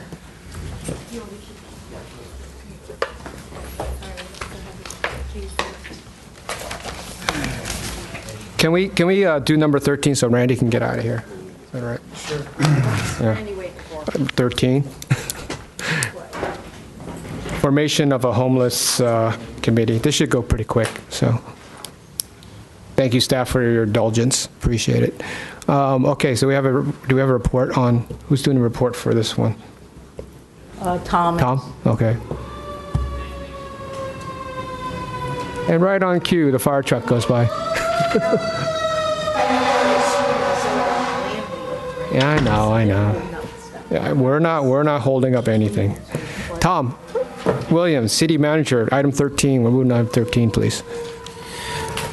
So thank you, Mr. Mayor, City Council, Tom Williams, City Manager. Item 13 is just simply a recommendation that the City Council consider forming an ad hoc subcommittee to address the issue of homelessness, not only in the city of Millbrae, but also regionally. As we mentioned in the staff report, we have joined forces with BART, SFO, the county, including the county sheriff's department, to really look at how we can effectuate policy change and other changes to assist with the homeless issue, specifically in the city of Millbrae and at the BART Caltrain station. So this subcommittee, ad hoc subcommittee of the city council, would be a part of that. I anticipate meetings sometimes once a week, for a few months, and then participation in the regional hot team group. Okay. Any questions? Vice Mayor? Just a comment, a point of clarification. And at this point, it's a task force and a consideration to add a subcommittee to add council members to be a part of that task force. I don't think anybody at this time is considering. We're not going to be diverting funding from road paving or from pensions or from the rec center or any other projects towards homelessness. There's no fiscal impact to this this action at this time. That is correct. There's no fiscal impact. Okay, thank you. Councilwoman Oliva.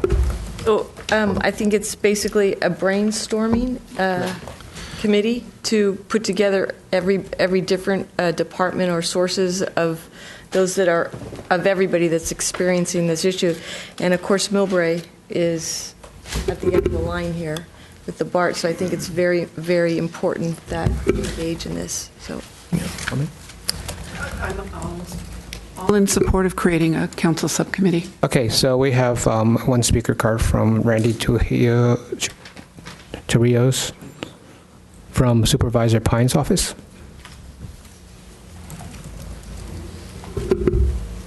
Thank you, Mayor Lee, and honorable council members.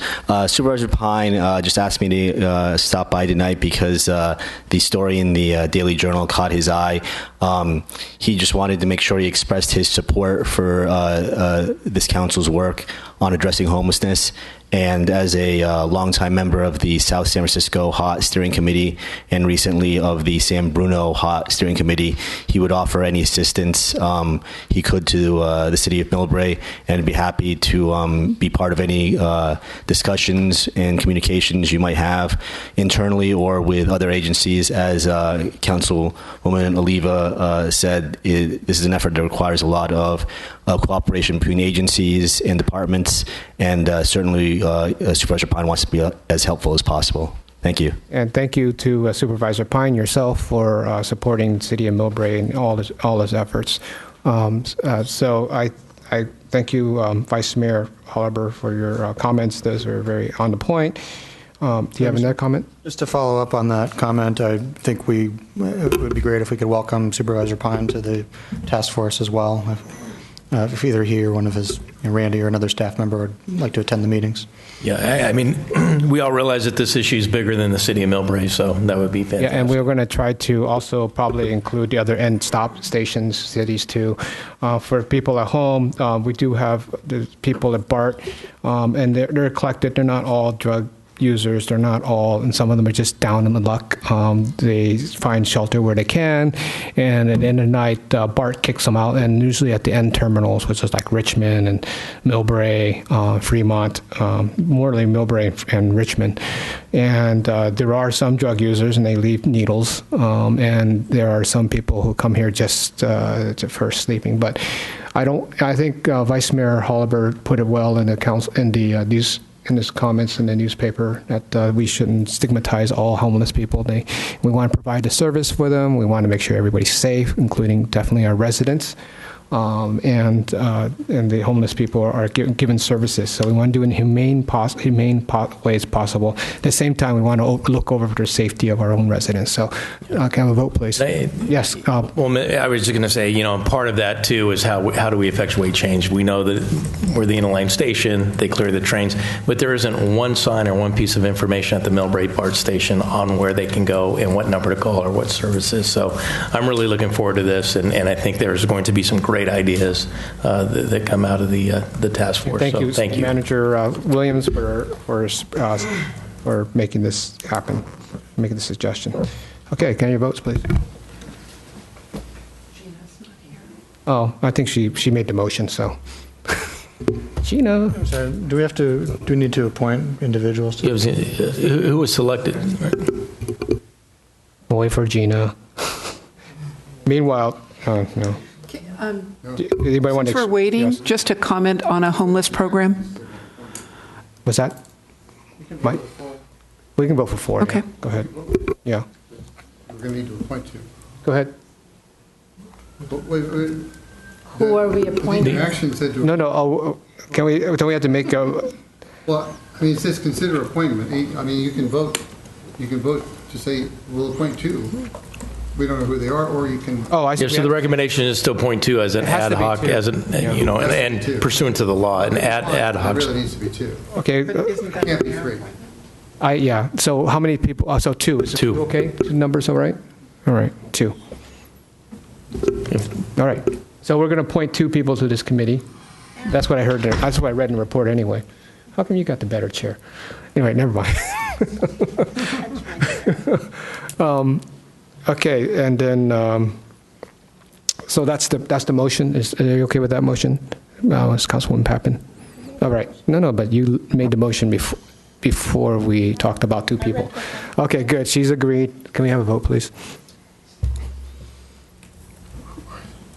Okay. So who's interested in being on this committee? Okay, I was interested, but I've had 2 projects come through this year, so I don't want to take anybody else's fun. I'm very passionate on this issue, and I would hope. I've been involved from the beginning, so I'm going to put myself and Councilman Leva. Yes. Can I just say one? Yes, comment? please. I was at a Silicon Valley Leadership Group Economic Forum, and one of their exhibitors is an organization out of San Jose that works with homeless people, gives them work, but part of the commitment is that they get a caseworker. And they would do things like helping. So I talked to them about what programs in Millbrae, and would they work this far up here, and they would. And, things like helping us get fire ready is something that they could do. So there's some neat ideas out there, and some existing entities, some NGOs, nonprofits, who could become good partners in this. So they get a caseworker, they start getting a place to stay, they get them into finding housing for that. And maybe we can get ourselves better ready for fire season. Okay, thank you. Did you make an announcement, Elena? The item passed unanimously. Thank you. Okay, so final item is item 12, I believe. No, we got 2 more items. No, we finished at 9. Okay, so we're at item 12, right? Okay. I believe we're on item 9. But I'll do it really quickly. Item 9 was approved. No, we're on item 12. Okay, you didn't need an oral report. Perfect. Okay, moving on to the budget.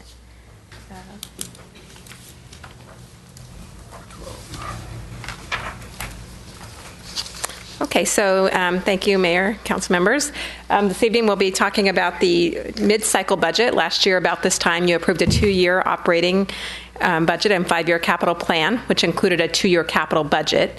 So we are here to give you a mid-cycle update and make some adjustments for both years of the budget, or consider some adjustments.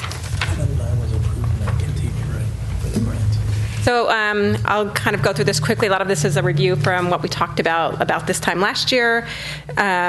So we aim to have a balanced operating budget, meaning revenue and expenses are equal for the same year.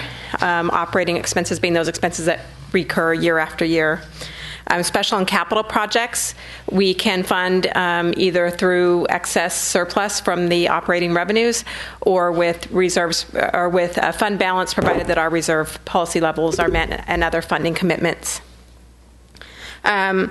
We budget for the general fund, enterprise funds, water, sewer, storm drain, and other special funds. For this evening, we're focused on the general fund and subsidized funds. So as we do each year, we work with the departments, identify their revenues and expenses, both using what's in the system and just discussions about what's upcoming or planned. We review, again, the other specific funds, especially those that involve transfers, to assure that budget are correct between all of those funds. And also look at availability of restricted funds to maximize the use of those funds ahead of using the general funds, the more discretionary funds that are available for projects. So for fiscal year 18-19, we adopted a budget of $65.7 million across all funds. We're proposing to amend that to $67.5 million, primarily related to some increases in revenue that were realized during the year. And for 19-20, several of those revenue sources carry forward into the following year, especially related to property tax. And so we're proposing to amend that revenue forecast from $65.8 million to $67.1 million, again, across all funds.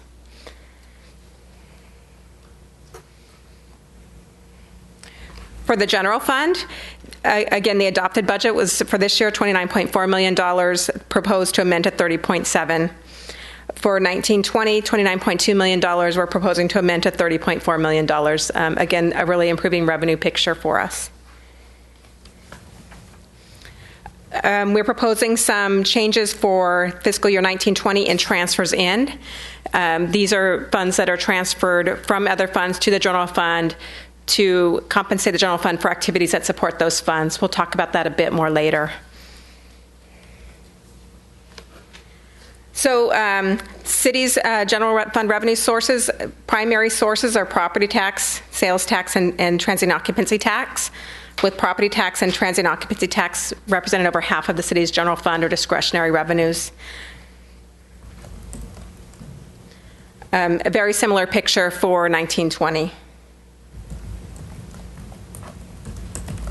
Operating expenses, again, for 18-19, we adopted a budget of $30.2 million, proposed amended budget of $30.7 million.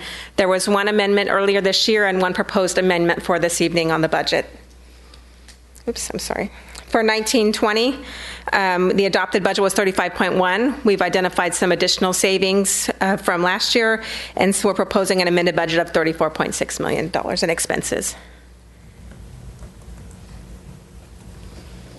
Transfers out, the adopted budget, $4.2 million, proposing a small amendment to one fund to transfer, making the total $4.4 million. For the adopted budget for this year, for 19-20, $4.2 million in transfers. Again, these are typically to recreation, storm drain, and the field license agreement fund, and that would increase to $4.3 million. We'll be returning to you later on capital and special projects, but just as a quick summary, we adopted a $5.2 million capital budget for 18-19, plus a transfer out of $2.3 million. The proposed amended budget is $5.6 million, again, after an amendment that was approved earlier this year. I'm sorry, there's a typo here, but for 19-20, the adopted was $5.4 million with and no proposed changes at this time. One transfer out, $1.3 million to the storm drain fund. Just always like to remind you and our public that of each property tax dollar, the city receives less than 16%. So a portion goes to the county, to school districts, and this is separate from specific bonds that are paid out of property taxes. The city has a transient occupancy tax of 12%.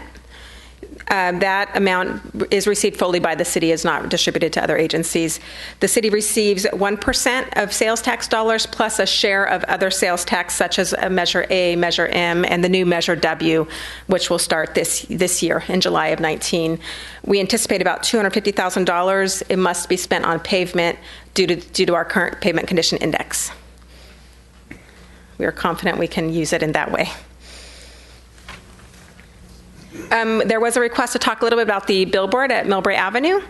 So for that billboard, the base rent is about $16,000 per month.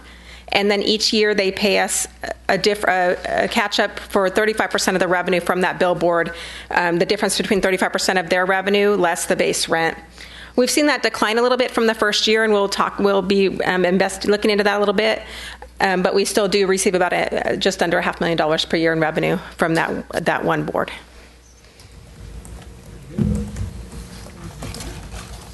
So for operating expenses, the city's primary expenses in our public safety services, about 56%, fire and police contracts, as well as the associated liabilities for former employees. Salaries and benefits are about 22% of the city's budget, and services supplies about 16%. And this is for the general fund. Again, very similar for next year in terms of expense allocation.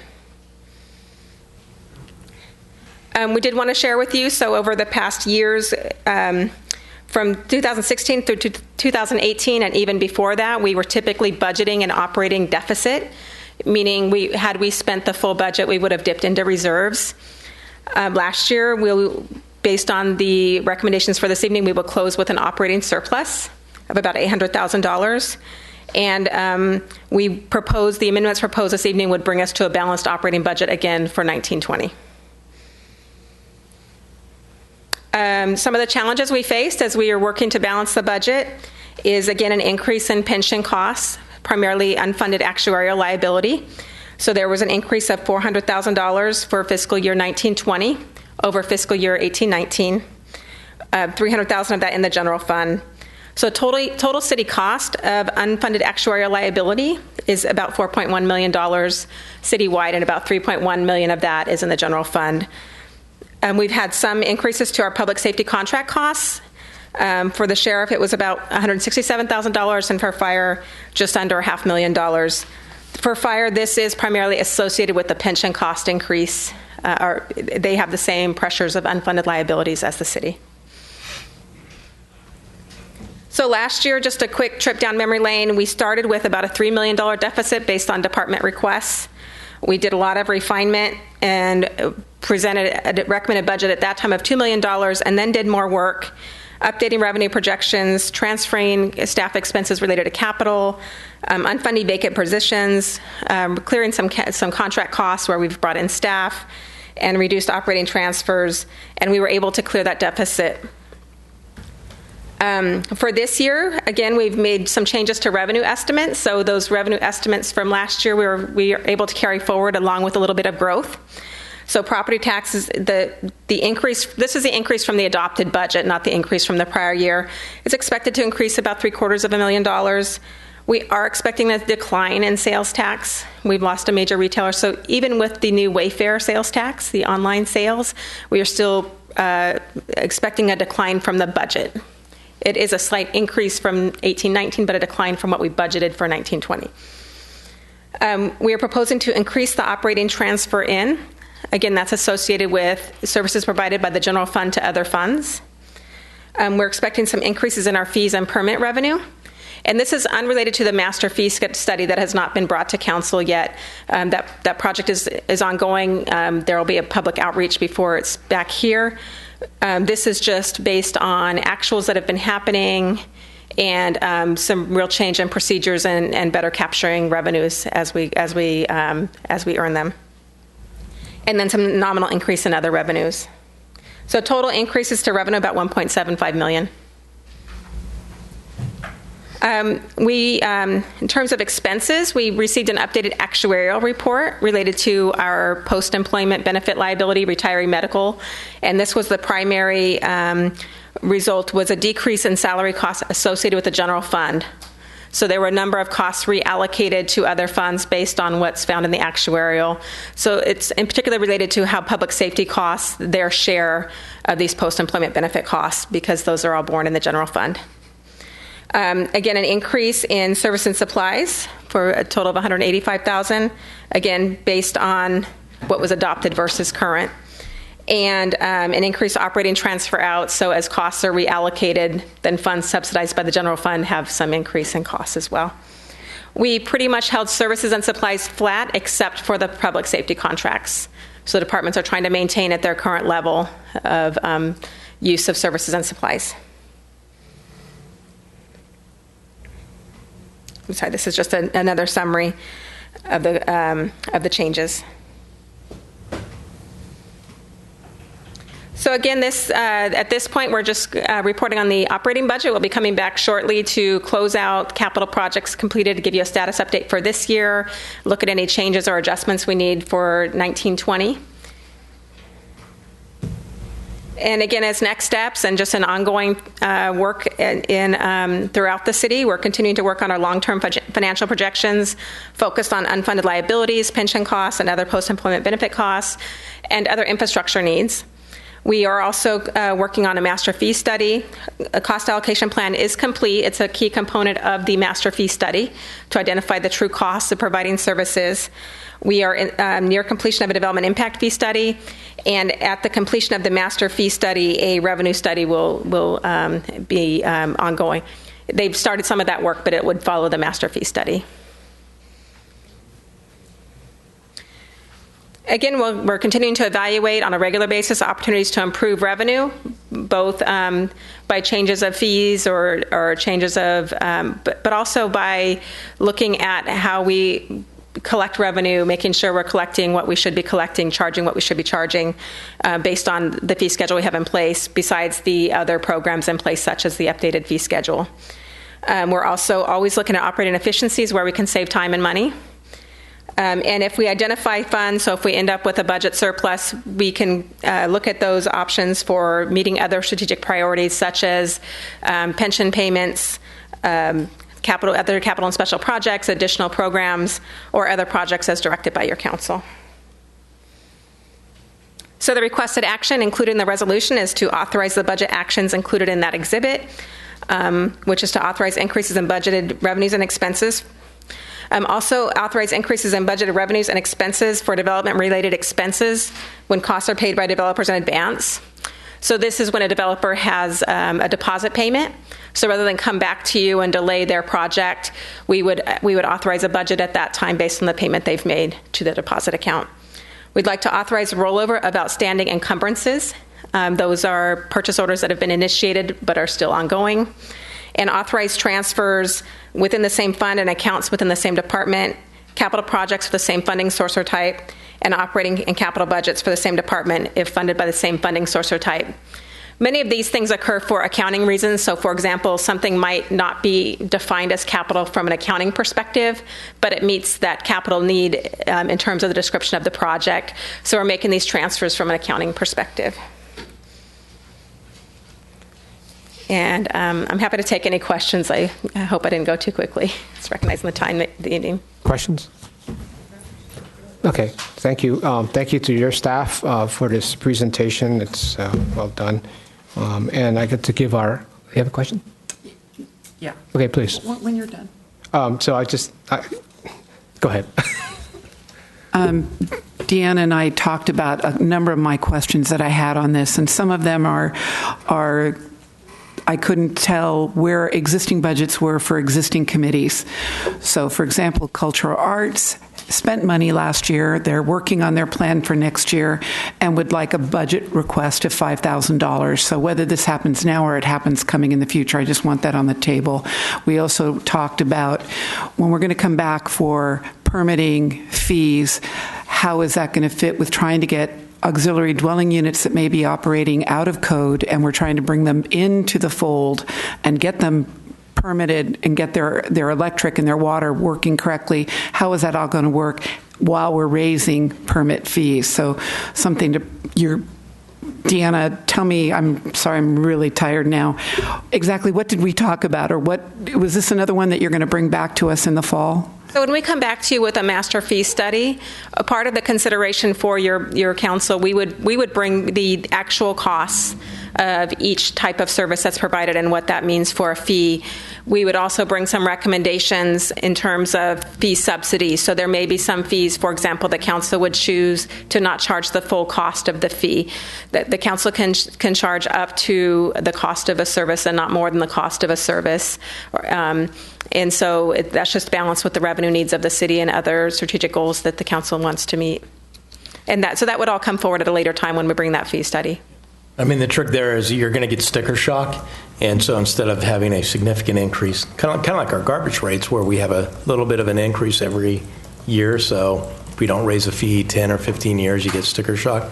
So coming back to you will be incrementally what would be reasonable and what would be, feasible to increase those fees. But we desperately need to look at how we charge for services, and that should increase. I mean, we're very, very low. And then finally, thank you. Finally, we did do goal setting. Climate change came up in the top 5, and I couldn't see that reflected in this document. So Deanna, correct me again if I misunderstood. This is something that could come back in the fall. Yeah, so as we bring back those goals and also the update to the capital plan. So we'll be working with the city manager and team to finalize that information. Okay, and specifically like a broken record where I've brought up for years now, the fact that we haven't done a tree health inventory since 1992. We've been through numerous droughts. Trees are a significant component. If you look at the the heat that we have right now, trees would help keep us cooler. So I am hopeful when we come back in the fall that there's some significant information and budget items associated with moving forward on climate change actions. Britain has already called it a climate crisis. We're the only state in the union, or one of the only states in the union, that's actually going forward. Our budget needs to start reflecting that. Yeah, there are other strategies that we will bring to the council at that time as well. And that time is going to be September, October? Well, we need to get back on track with our general plan, and the climate action plan is an element of the general plan. And also with our land development projects and some of the other capital projects, having landscape plans associated with that, I think, will also help fulfill the objective that you're communicating. And I understand, and I'm a firm believer of having a plan with specific targets and goals that we do each year, but this has gone year after year after year. And look at how hot it is outside, and it's only June.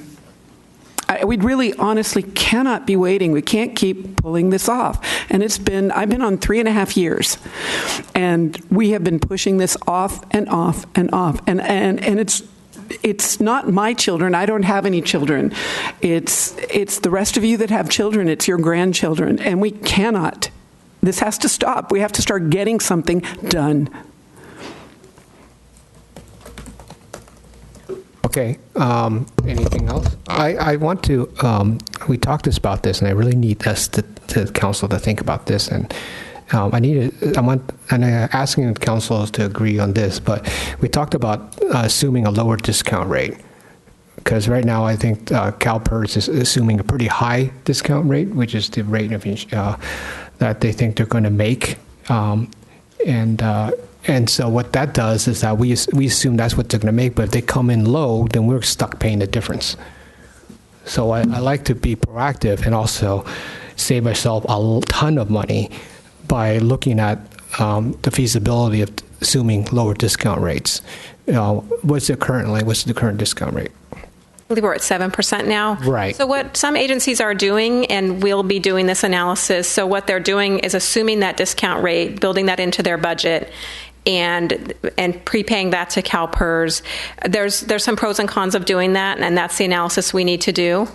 And we'll certainly bring that back as part of the longer-term plan in terms of balancing that against the other priorities and goals of the city and the council, especially in terms of deferred infrastructure maintenance and that type of activity. That's also a priority in the community center. Right, but I just want to think that if we planned at a lower discount rate, it's going to help us in our planning period. So, yes.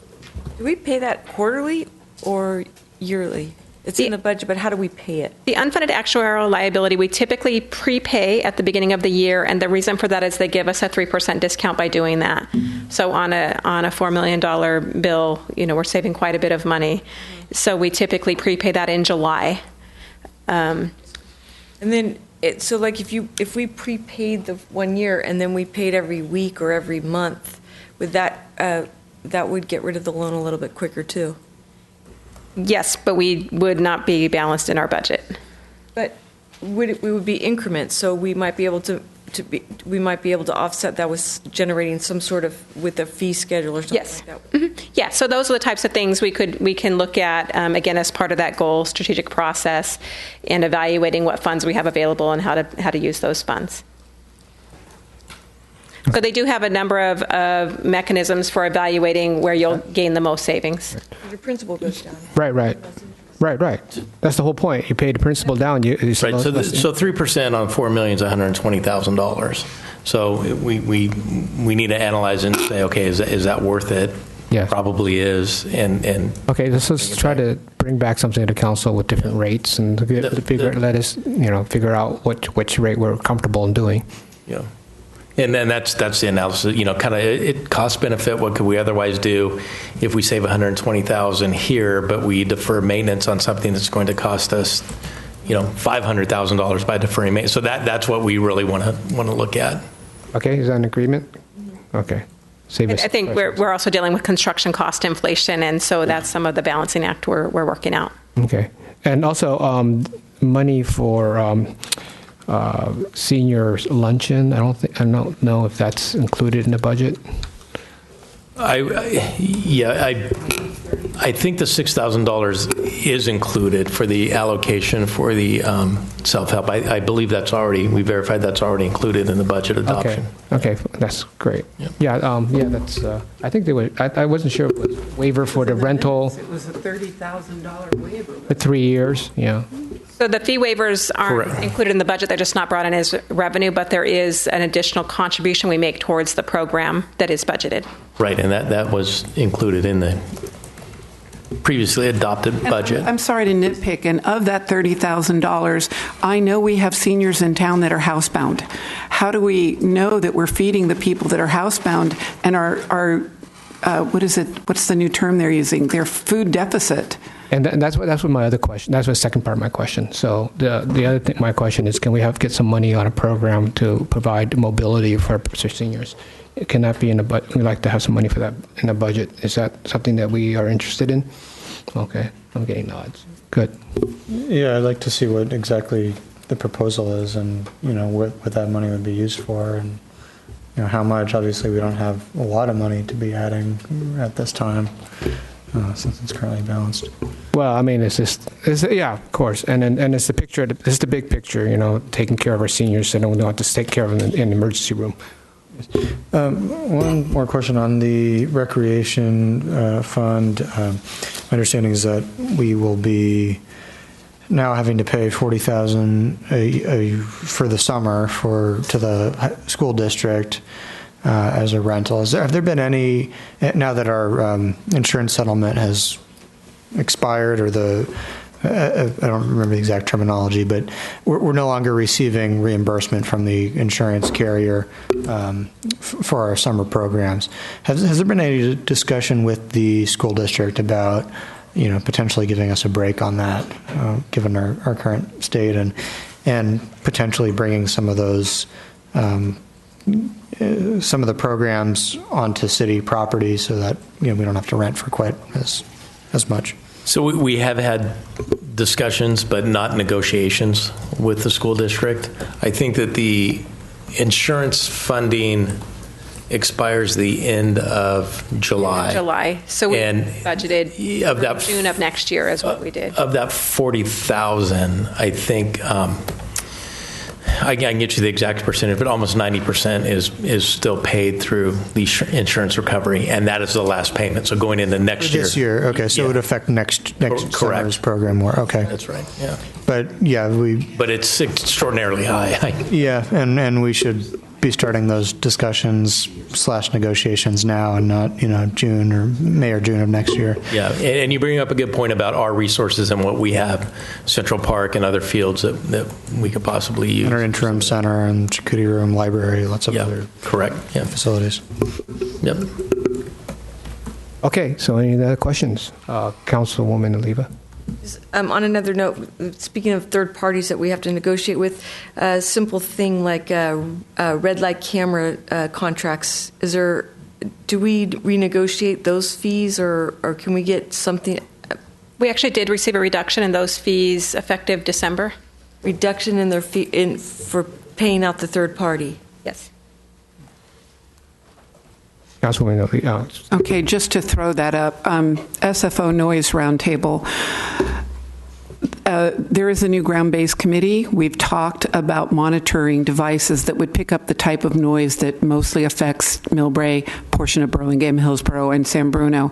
At the roundtable last week, they went ahead and are putting in the exact same noise monitoring devices, a higher model now, but the same type of noise that won't pick up any of the noise from Millbrae.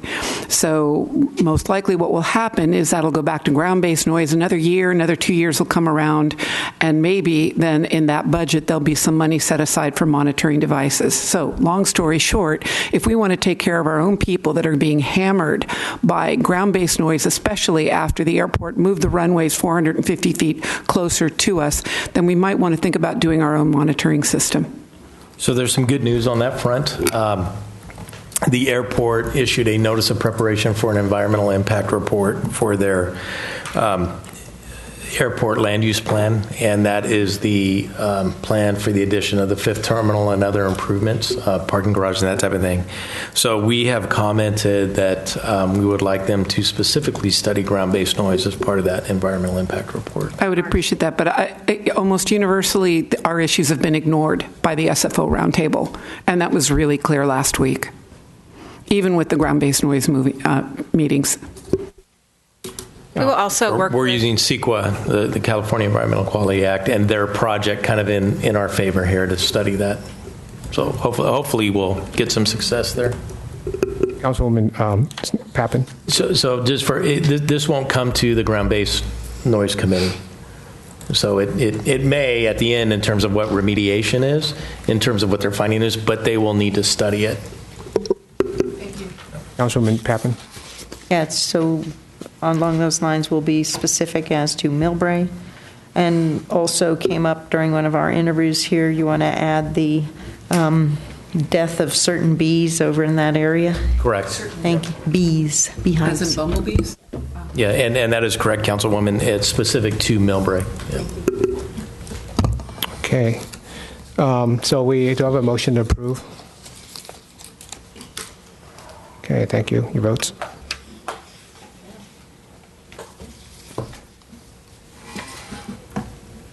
All right, so Item number 12 passed unanimously. we have 8 minutes to do comments. You want to do them or you want to skip them or? You want quick? Okay. You have a quick comment then? Yes, no. quick comments here. First and foremost, Mike. Millbrae resident. Mike? Sorry. Millbrae resident and dear friend Gino Bava passed away yesterday at the age of 95. I worked with his daughter, Charlene, and our thoughts and prayers are with his family. San Mateo County Fair is going on, and the Metropolitan Transportation Commission meets tomorrow. We are going to be doing a tour of all the cities in San Mateo County. The mayor and I have conducted preliminary interviews with some wonderful possible commissioners that are coming through the city, and it's just been fantastic to meet all these new people here. The mayor and Councilmember Schneider missed the roundtable or the League of Cities presentation by the airport, Council of Cities. The head of the airport came and briefed us. They are leading the industry in climate action, maybe not noise for sure. They're going to do away with single issue bottles or single-use bottles. They actually go through 9,000 plastic bottles a day.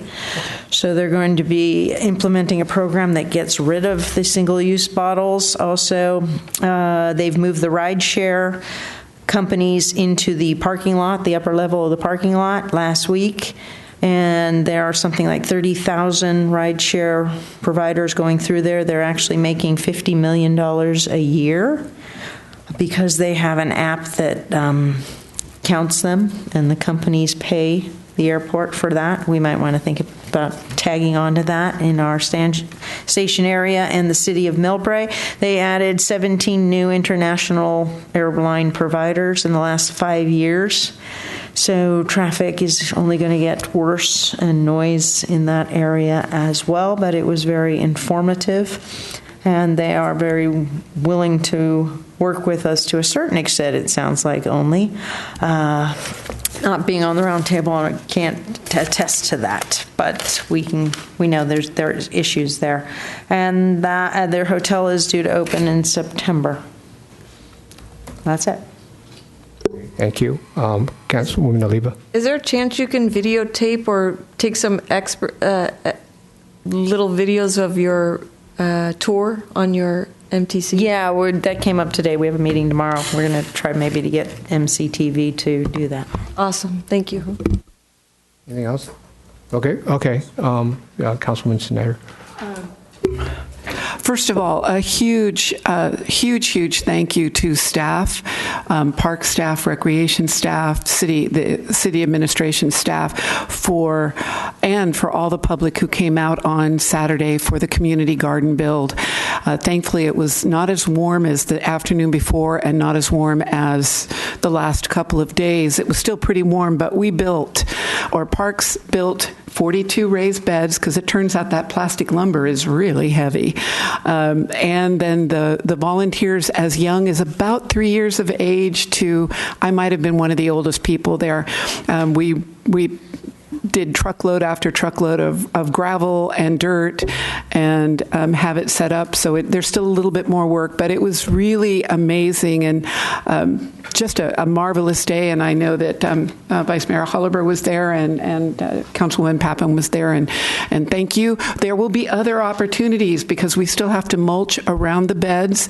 We still have some other things. The 2 huts are going to be built. For the public out there, I didn't get the count today, but as of Friday, we had 26 of the 42 plots rented. I know 2 people rented them while I was at the table, so I think we're probably at about 30 out of 42, so we still have some room. I know that the preschool program of the city is going to have its own plot, so the kids will be learning how to grow. And we've got the beginnings of people who might want to form a garden club so that you can share ideas on gardening. So truly an amazing, and the city manager, he went and made some pancakes in the morning at the Lions breakfast and then came up and did a lot of shoveling and a lot of sweat equity there. It was truly, and we've got Key in the background.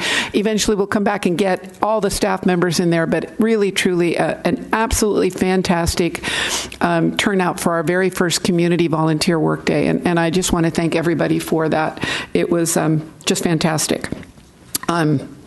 I want to make sure that everybody remembers, staff, that we have a BPAC grant that should be due shortly. I don't know if we're applying this year, but keep the eye on that one. CCAG this Thursday will be voting on the 7-member board for the new Flood and Sea Level Rise Resiliency District, of which 2 supervisors are on it, 4 regions, and 1 at-large position. And I want to thank the city manager and staff for putting out the cooling station email that went out yesterday. I didn't expect cooling stations would be needed quite this early, but we had a very hot June in 2006. So it's climate change. It's all of this, and we need to be prepared. But under emergency services, we have been requested to try to find all of the residents in town, and it could even be people in commercial businesses who need assistance during times of stress. So I hate to call a heat wave a disaster, but I mean it's a similar. It's not a fire, it's not an earthquake, but it can be just as dangerous. And so if you have had a neighbor out there, we still only have a very small percentage of our population on SMC alert. We need to be working and getting people on SMC alert so that we can reach them. But I'm glad that we sent the cooling notice out. Now we need to work on how to capture people who are not using social media and work on that. So if this is going to be this kind of summer, which is kind of scary, then we need to be working hard on that. Thank you. Okay, I'm going to reserve my comments for next time, and due respect to time. And again, just want to thank the city manager, Tom, the staff, and especially Councilwoman Schneider for making this garden project a reality, because it's something that I've been wanting to do for a long time. And just thank the support of our council for all the hard work you've done in this project, in this development project, and all the other things that you guys do on your big salary that you get. So, and thank you to the Vice Mayor for sitting in for me in the last meeting. I have a lot to report, but I'll wait till next time. So good night, everybody. Thank you. So that one, we'll just wait for